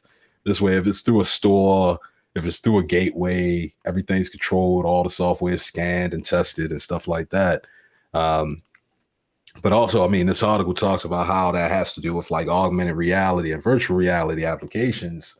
You know, augmented reality applications really aren't here the way that they keep talking about. Like, they're not. Yeah. The biggest augmented reality applications that get used right now is Instagram and Snapchat and fucking TikTok. Like, that's the biggest, closest resemblance of augmented reality where somebody's getting glammed up. Yeah, and it scans their face, and then you got to have a certain type of phone for those things to even be possible. Like, you got to have like an iPhone that can 3D scan your face to put a mask on it the way that it should be laid out. Like, augmented reality really isn't there as much as it should be. You know, people occasionally scanning small things like, you know, barcodes on bottles or something like that, but they not really, you know, your QR joint or something. Yeah, but augmented reality, the way that they hope and they always dream about with glasses, and you could just literally see things, you know, a heads up display, a HUD on the screen. Like, none of that stuff is really there. Virtual reality is there, but it's not big. Like, we just got finished talking about Oculus. Right. Oculus is probably the biggest thing that's going, and that's still like a niche market. So, like, it's not really where anything is. So, like, I don't really get an understanding of how the augmented reality portion could be a big deal. Virtual reality, potentially, if you're talking about the idea of putting stores in virtual reality, I could see that being a thing down the line where you could walk through a virtual store and, you know, order stuff or buy stuff through, like, you know, a virtual GameStop. You go to a virtual mall. Yeah. You go to a virtual mall, go to a virtual GameStop and virtually buy something. That goes to like what I was saying before, that whole like that 10% margin of like new stuff. I feel like augmented reality is definitely beyond like 20%. Because you're thinking about the only thing that we had, I think that there was an app that dips into, you know, the capabilities and like what augmented reality has to offer was, remember, Pokemon Go. You know what I mean? And it was dope for what it was, but I mean, for augmented reality, it really comes down to its uses and how useful it is to society at this point. Like, if society itself is not at a place where augmented reality is something that advances their lifestyle, right? Like some of their base level needs, or provides them an experience that they can't get outside of that. Like, if it doesn't bring that, it's going to struggle when it comes to, you know, like it coming to market and it being like something viable to something that people use. You know, so it's just going really, I think that how I've always looked at it is that, you know, augmented AR is just a step up from VR. And until VR becomes something where, like you said, you know, you have the thing, you walk through the store, order something, it be at the house or whatever, like it has its uses beyond just it being something cool, then, you know, AR being here is like, you know, it sounds very, you know, when I think of that, I think of like in Back to the Future 3, when he was talking about, if you remember in Back to the Future 3, how he was talking about people was going to dress in the 2000s, floating on boards, and everybody was going crazy. And it's like, we here, and it's like, it don't look like that, man. But it's like a lot of times with AR, it's like, I think it's metaphorically, people see it through that lens of like, oh, it's like this thing of, and it's gonna be crazy, and we gotta use this, and it's like, really, by the time it actually gets here, it's probably not even going to be all of how people are looking at it today. You know, when it becomes prevalent. I mean, we have some moments where we are ahead of you know, Back to the Future in some ways. You know, like cell phones and stuff like that. We got cell phones, even the hoverboard. See, we had those movies that we would define like physics and shit like that. Like we gonna make stuff that fly. Like we barely can get like drones to fly properly without somebody controlling it for real. Like, but we got drones. I mean, so like they exist. I mean, so we got some things like the camera drone that took a picture of Biff when he crashed into the library. I mean, that drone exists. You know, you gotta have a camera drone fly down, take a high picture of or whatever. Yeah, I mean, that can happen. I mean, but like that's not it's a practical. We use practical technology in our future. Yeah, I mean, so because like that's the thing. Like what average person needs that? Like it's not. No one needs that. You know we got hoverboards, but they got wheels because people. It's hard enough for people to drive, let alone fly. You know what I mean, so we don't need them flying on things because they barely can drive. So we don't need that yet. I mean, they even made They even made a hoverboard, but that thing costs like a couple $1,000 to even make. So, and it only worked under the laws of physics because we ain't break the laws of physics. So, at least some things we ain't. Not that we know publicly. We ain't gonna break the laws of physics. We just gonna kill a lot of people trying, man. That's the thing. You want to do some crazy stuff, try to go in a couple black holes, and then realize, oh yeah, people just can't go into black holes, man. It's not a good thing. After the third flight of people who died, we were like, we should try something different. Let's try not to go in black holes anymore. We should have sent the robots instead, but it is what it is. But man, Microsoft, Apple, they still got the same era of war going on. Ain't much new going on there. It's always the same war. I say the main difference between them that's probably going on is like now Microsoft has realized in a lot of ways Apple was right when it came to having an ecosystem where you kind of got to lock things down in a structured format. Microsoft say that they open technology in a way, and in a lot of ways they're open to developers, but they still closed when it comes to like access. Person, It's still a closed system, and that works for because a lot of people need to be locked down from themselves. A lot of people just need to. They can't be allowed to do certain things because they don't know no better. So it's just I think right now it's just that this goes right into the tech war stuff, and I think that really when it comes to the tech war, Apple and Microsoft, like they said, they back at it again. Reignites it is that I think they are the main players in this. Everybody else like with Google, if you want to use them as like they do their thing with search. Yeah, they got the Play Store. They got the Play Store. But still, the company itself, its business model is based on, advertisement, and then, in it, data, collecting data, right? Then you got Amazon, where of course they dope when it comes to, the AWS, right? But then they have their hands in different things when they primarily retail. Mm-hmm. When it comes to Apple and Microsoft, they do retail, but it's primarily for technology. So it's just. I think they're the deepest two technology companies. Like they're the deepest ones. They just stay with core technology out of a lot of people, out of a lot of companies. And it's going to. I think honestly, it's going to remain like that. I don't think within the next 10 years, right? Because we got Google. They probably going to be getting slapped within the next 5 years because of all of the regulations coming with collecting data, right? Then Amazon, I feel like they are in a comfortable position because they don't necessarily have to depend on technology. They're the retail for, right? But and they offer some things on the side.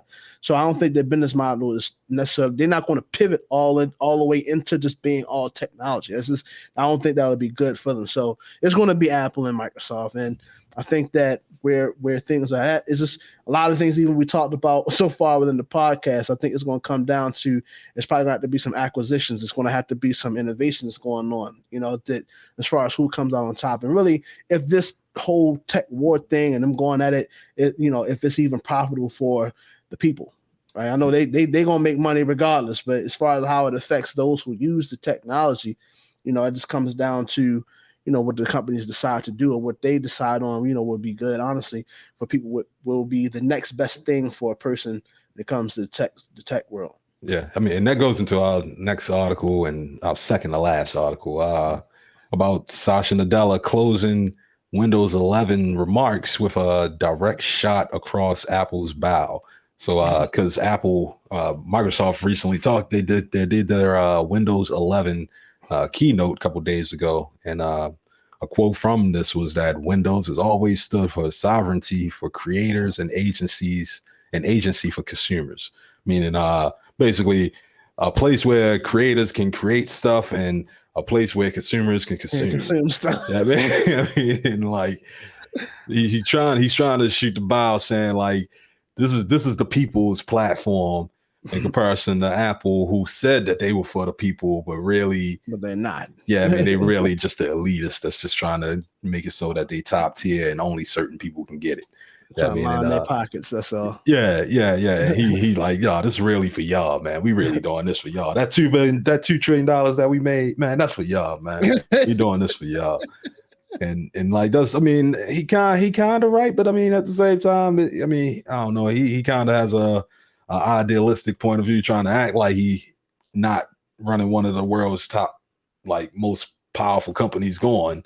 I mean, but I mean, he has a point in a way, because at the same time, back when Apple first started, you know, they said that they were the people's platform, and they were doing this for, you know, artists and, you know, the average person, not for, you know, nerds and people that do tech and can figure out this stuff. They doing this stuff for people that can't figure out this stuff, and you know, for writers and artists and, you know, musicians and directors, videographers and stuff like that. And you know, at the same time, they were like, but you only can do this if you buy a Mac. I mean, and that's the only way you can get this platform, though, is if you buy it through us. So, like, how can you really say that you're for us, but you making it through this monolith system where we can only do this if we come to you? And Microsoft, you know, back in the 80s, Microsoft, that was when they were originally just making software for Apple. That's when they say, you know, we're going to come out with Windows, and we're going to make this way anybody can buy any computer and use Windows. I mean, any computer out there. And it's basically the same business model with Android and iOS back as it is today. But it was just Microsoft was doing what Google is doing now. And it's just like, we made it so anybody can use these computers. And they kind of democratize the industry, where instead of having to go to this one monolith where you go to Apple for everything, back in the day, it was like NEC computers or Motorola computers and stuff like that. You can go to all these computer manufacturers, HP, Dell, and all of this stuff, and still get a computer at cheap costs and do some of the things that you want to do. It ain't look as pretty, it ain't work as great. I mean, it wasn't as beautiful, it wasn't as pristine as Apple was, but they were saying that, you know, this is the open platform for everybody else. It did cost, but it was at what tier? And it's for the people. I mean, for a while they did get to a point where, like, you know, they were kind of feeling themselves, so they kind of locked things down in their world, where it was sort of like, you got to use our platform for stuff. But once companies like Google came around and said, we got stuff for free, I mean, and we giving y'all stuff for free, they kind of fell back on that model again, because Android was for free. I mean, so if you wanted the mobile platform, you can get that for free. You want Chrome, you can get that for free. You want search, you can get that for free. I mean, so like premium model. Yeah. So when they came out with that, you know, Microsoft had to reinvent itself to be like, yeah, we really are for the people. They gave out some things for free, and then they started doing their cloud tier stuff.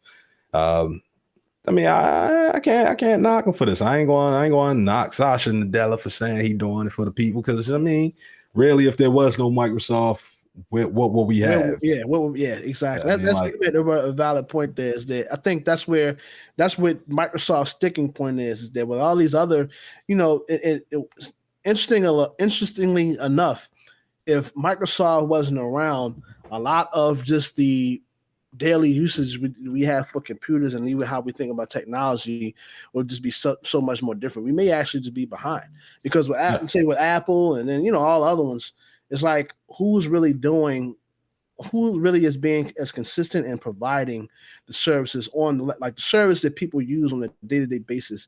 Who's doing that as efficient as Microsoft? No one is doing that. Yeah, you know what I mean? And because of that, that's why they can sit there and say that, you know, because we take up the mantle to be able to provide this for you all on a consistent basis, how we do it, right? This is why we're able to charge. And it's like people that I think it goes into the ideology behind how they're able to charge and why people are just ready to buy, is because they have positioned themselves as, you know, for the people. They can make that exclamation, oh yeah, before the people, look at all of what we've done.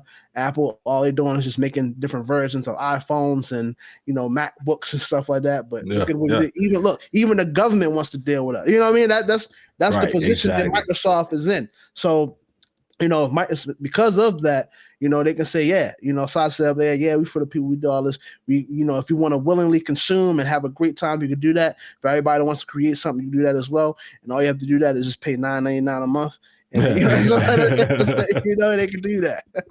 I mean, like, yeah, they had a long little fight trying to figure it out. Like, how can we make the work computer also feel like the home computer? Because, you know, people they ran off the idea that, like, you know, they knew people would go to that office job and they was using Microsoft Office for work stuff, but then when they would go home, they wanted to have their computer feel like it was a personal experience, that it wasn't the thing that they used. Yeah, I mean, yeah, that it wasn't like, that it wasn't a PC. It wanted to feel like an entertainment device of some form where you can get your news, you can go shopping, you can watch videos and stuff like that. And it took them a little while to figure it all out. They had to understand how to compartmentalize things and, you know, divide things up for who sees what at what time, to build your computer up to sort of feel like your computer. But, like, you know, once they figured out the model, I mean, it ain't take much for them to get adapted to it. It takes longer for Apple to try to figure out how can they make their Macs available to work people. I mean, how can somebody in the office use a Mac? It take longer for that than it would for Windows. Or how can somebody use a Chromebook in their office? Like, they got to figure that out. Whereas Microsoft has been playing this dynamic play the whole time of, like, we got to build this system that is a modular, that builds out based on what somebody needs, no matter who that person is, no matter what computer that person uses. And, like, you know, taking the time out for that basically gave them all that they got now. And I mean, it's working.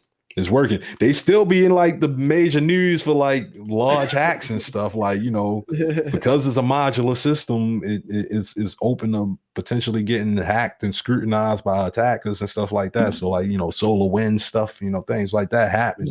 But you know, it'll be them to figure it out too. I mean, so they're gonna get the money for that. Last article. I think we talked about this a little bit before, but we want to talk about this in detail. Apple TV's service faces its biggest test yet as free trials run out.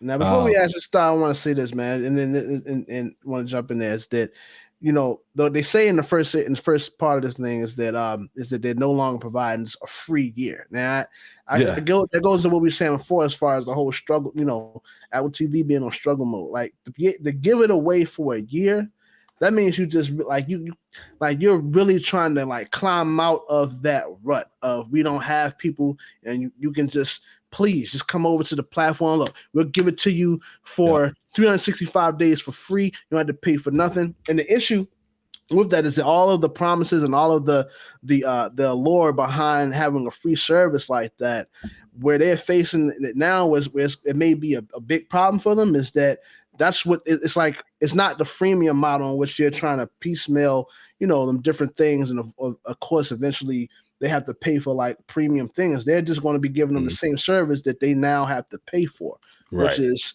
a very big issue. Because, like, why should I pay for the same thing that I've been getting? You know, Why should they pay for the same thing they got for free? And why should they pay for something that ain't worth it even for free? Right. You know, like the biggest, like they were giving them away with the Apple TV. So, like, you would buy Apple TV and you would get Apple TV streaming. So, like, you would get the box and you would get some of their services. And they would give them a couple which would give them the shows that they had to offer. They only had, like, 10 shows that they, throughout the time that this all started till now. Like, we was talking about this, like, late 2019, early 2020. I mean, it only really been, like, 10, 20 shows at the most that they really pushed out between shows and movies. So, like, not even just shows, but, like, shows and movies, only about 20 of them together. It ain't really been much. And what I was reading in there a bit, they were saying, like, they not offering anything else. So it's not like Amazon Prime or Netflix where they got original content, but then they also got all these licenses to other movies that you like to watch, like other things. Like, you know, I can also watch Shutter Island or whatever other Leonardo DiCaprio movie. I mean, I can watch all this other stuff as well as the original content. It's like, with Apple TV service, you just got this original content, and then you got to go to some other app to watch other stuff, because you ain't got, that's where they fall short. You ain't got no licenses to nothing else. If you want to watch something else, you got to go to HBO, Peacock, Hulu, somebody else. So, like, of course you better give me this thing for a year for free, because you ain't got nothing to watch, for one, besides some free stuff. Yeah, man. Yeah, you got some free stuff and you got to test to see if I like it. They really lost out on the back end because, they spent a lot of money on making these shows. Don't nobody like the shows, and they gave out the service for free, and don't nobody want to pay for the service. So, I mean, it's they losing money on both sides. 2 8 balls, man. Yeah. I mean, and they could have tried. They could have tried to do something real, but that was the thing. They really didn't want to get in this business. I mean, Well, they just again, the reason I feel like why they struggle so much, dude, I hold that thought, is that I feel that how they got into it was different than how the main players now like got into this. Is like Netflix started off as just like it was like movie delivery, right? They just and eventually from that, it was like the DVD delivery. So it's like they used the content that was already out there to bring up their own platform, and then they start slowly transition, making it more of an original type of content that now holds, some things, right? Whereas though with Apple, they just, they try to jump straight in with all new stuff, and it's like people they start to use things based off of familiarity before it being new. It's the same concept of the whole 10% thing. I think that with Apple TV, why they are behind 2 or 3 8 balls here is that it's more than just 10% of something new that they're trying to offer here. It ain't even so much that, the shows may be good. You feel what I'm saying? But the fact is that 100% of that platform, not 10%, 100% of that platform is all original content, which, unless you have an interest in the people who are making the content, it's difficult to get people to, because people don't like to really move. Most people don't like to move into something new when they're comfortable with a service they're already using right now. You know what I mean? So when Netflix, or Amazon Prime, they got their own stuff now, but they also got diversified content. It's is heavily diversified, and they still give people an opportunity to watch things that it's not for that they're familiar with. Like you can go on there, like me and my girl, we was watching the whole Teenage Mutant Ninja Turtles thing. You know what I'm saying? The old school Apple TV don't have that. They don't have that. So it's like you don't offer us things that's familiar to us. You're trying to push something new on us, right, for free. And that's the thing. It's like if you try to be a subscription service, then if you just want to throw out some movies, just say you're going to throw out some movies. I mean, you're going to just throw out a show. You know what I mean? And put it on your store, and we'll just buy it off the store. You know what I mean? Because you got the Apple, you got the music store, you got the app store. If you just want to put some shows out, just put some shows out. But you're saying you got a streaming service. You know what I mean? But the only things you got for your streaming service are these few things. I mean, like it's kind of pointless to even have it. Like I'll just pay the $8 for the one show that I want to see, or the one movie, like The Banker. The Banker was the one thing that I actually wanted to see out of all the stuff that they came out with so far. One thing. I mean, I'll just go and find that one thing. Don't ask how I found it. I'm gonna just go find that one thing, and I'm gonna watch that one thing. And that's because I'm not about to pay for this whole streaming service. It's a waste of my money, a waste of my time. I wonder how much they're gonna have to charge. Maybe it's in the article. I didn't read too like deep in it, but it's like how much they're gonna have to charge in order to make up for money in the back end. It's already, people be flipping out. Disney Plus just went up $1. Yeah, folks is already like, man, I don't know about this, man. They got all type of stuff started to come up, man. They probably got racist content on. People find anything. They're trying to keep the price down. So it's like, you wasn't even charged. Now it's like you have to charge people now to make up for all that money on the back end, because most business models like that, the people typically, unless they real tight with their stuff, they start off in the red. You know what I mean? So you got to make up for all the money on the back end that you weren't charging folks for. And it's like, how much you got to charge a premium that's going to be 10, 12, 13, maybe even $20 or something like that, which is real high for a streaming service. You got to charge $20, and then to get out of that hole, you ain't going to really, you got to charge that, for a solid 2 or 3 years. And that's if you even have enough people watching the platform, subscribe to the platform in order to, it's just, I don't know. They may need to, again, the money they have to save the platform, they need to go out and establish. That's what I was going to ask you.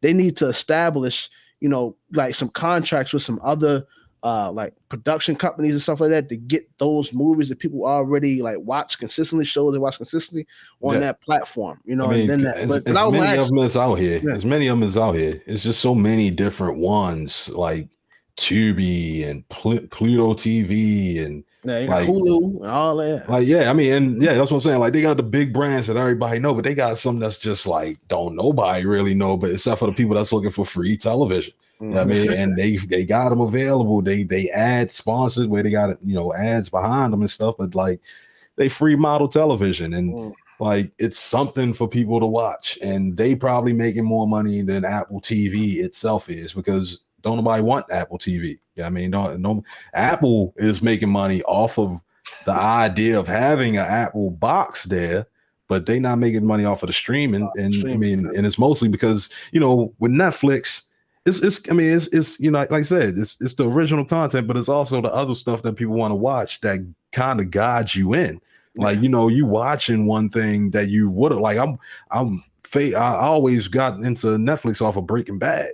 I mean, watching all of the Breaking Bad, and then it leads you into wanting to watch something like Ozark. I mean, Ozark is basically a form of Breaking Bad in a way. And like, and that pulled you in because they knew that you would like Breaking Bad, so they knew that you would like to watch something like it. But Apple don't know what type of shows I want to see. They just picking hot, like popular people. Like, let's just get Oprah to make a show. Let's just get like Steve Carell to make a show. Let's get Samuel L. Jackson. Like, they just getting popular people and saying, y'all, I mean, like that's not the way that business works. Like, Roku is probably making more money off it because they got Roku TV. They got their own Roku station. So like they make more money off of that because they know what people are watching and they care about going beyond just their own like Apple knows that original content makes you money in the long run. I mean, but that's in the long run. You got to start running first in that business. Like you got to be in the media streaming business and then work that way. They got the music game locked, but they don't have really the movie game locked. The TV, the like Hollywood game.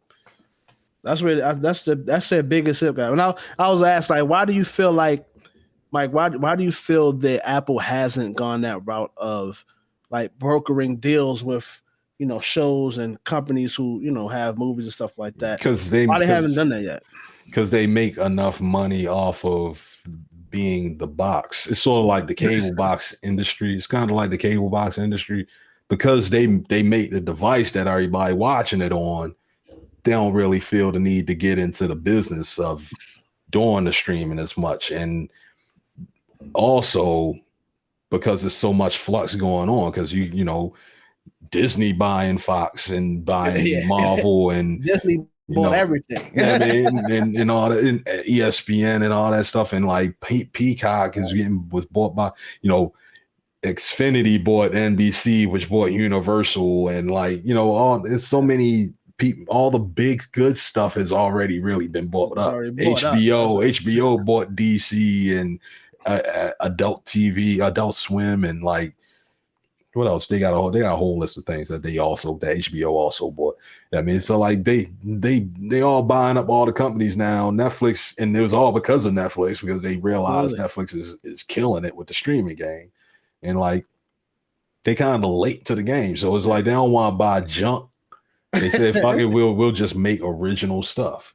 But at the same time, they could have started licensing stuff. They could have easily licensed stuff they could have just bought a lease to streaming something for a short period of time, which is what most of them do, which is like what like Amazon Prime and Netflix go back and forth all the time where something isn't on Netflix because now it's on Amazon Prime. It'll be like it's here for like 30 days and it's off. Yeah, and because they just leasing it out to each other. They could have gotten that game where they just leasing stuff back and forth with all them as well, and cut the price a little bit shorter, and they would have stuff for people to watch. And in between time, they would mix in some original content. Say, hey, watch this.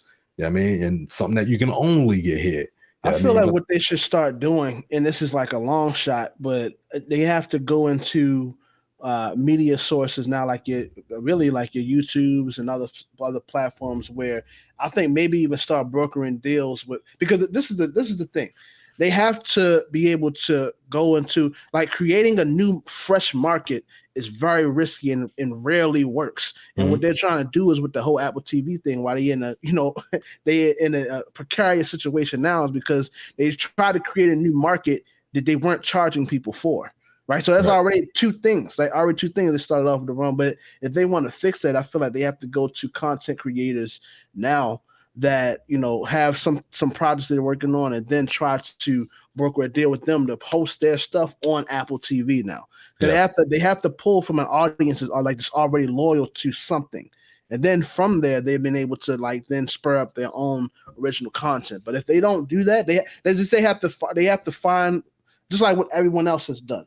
They have to find a pre-existing audience that watches certain things, and then broker deals with them to put that on their platform, and then it starts to develop from there. It's a whole new business model for them because they're not really in. They really the only like cloud service streaming service. The only services model that they really in is like iTunes, like Apple Music type stuff. That's the only thing that they really offer, and that's like a subscription thing that they can offer. iCloud type stuff, like offering a streaming entertainment service. As fickle as people are about their entertainment and the things that they watch, they don't really get that type of business because that's not a monolith type business. Like, I'm not dedicated to Fox. I'm gonna switch over to Spike TV or whatever.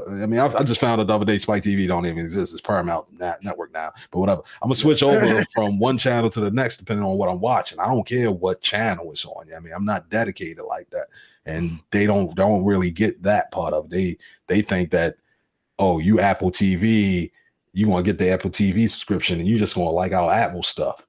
And people are like, we don't like none of this Apple shit. Like, I only watch Netflix because of the stuff that's on it. I don't watch Netflix because of Netflix. I don't care that Breaking Bad was on AMC. I care that I like Breaking Bad and Netflix got Breaking Bad.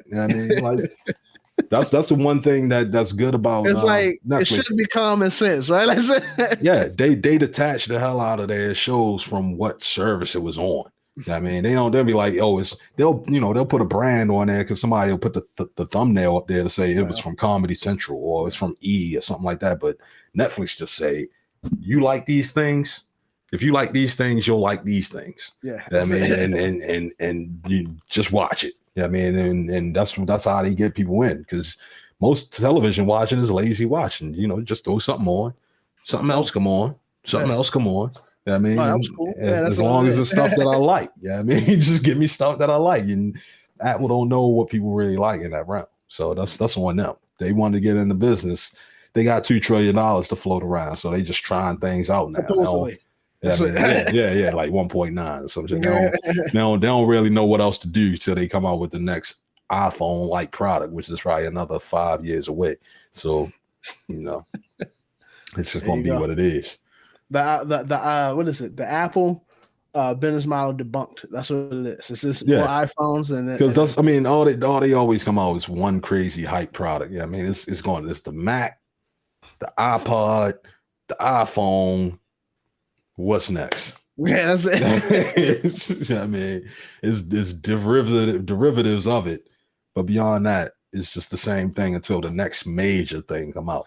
And they hoping that it's AR glasses. That's the always thing that they keep talking about. But that shit, man, I don't believe in none of that. I don't believe in AR glasses. I really don't. Until the technology get micro level beyond what is today, and until it get nano level, I don't believe in. I don't need that, man. Like I don't need. It's just what comes down. Like I don't need that. Like if there's no reason for me to have this, right. And that's the thing. They gotta figure out what do people really want and need in their life, and because that's the type of company they are. That's why I was saying like they'd be a type of company that buy Sony, is because they not worried about the tech. They looking for what do people want and need in their life, and right now they built the smartphone the way people want and need, and that's the last biggest thing that they've done. So they coasting on that. It won't be nothing major for a long time. So whenever that next big thing come out. The Apple Heart or some shit. The Apple Smart Heart. It would be chilling for a while. They're gonna be chilling on that $1 trillion, trying to figure out whatever small business thing they can do. It is what it is, man. They're gonna just keep floating that money around. As long as some of it come my way, I don't care. Yeah, man. That's the dude, man. That's it. That's the show. Y'all already know the deal. I'm gonna put it on in the comments and stuff. Y'all like the show? Look for us on social media. Look at bohemia.media. You'll see the section Tech Talk. You'll see it on the blog, on the podcast. You'll see it on the social networks. I'm gonna put all the posts up there, and keep on the lookout, man, because more stuff coming. You'll see the cuts. Look for us on IG. You'll see all the links on the site, bohemia.media. Just check it out. Mike, you got something to say? Nah, man. Just pray for Apple. That's all. Yeah, it's always been like that, man. But other than that, as far as the show, you pretty much hit the nail on the head, man. We got we starting off doing something a little bit different. I think you all enjoy it in this form, and y'all get the shorts. There'll be a lot more stuff leaked out y'all way, and just stay tuned. We plan on flooding the digital streets. So keep your eyes peeled and keep your ears to the street. That's it. Stay tuned. More coming, y'all. Y'all be easy out there. Be safe, and don't let these tricks fool you, man. Right. Stay away from the AR glasses. Y'all don't need it, man. Yeah. If somebody try to sell y'all AR glasses, they try to sell you a bridge, bro. Don't walk it. Don't cross that bridge. Please don't. That's all, man. Y'all take care. Peace.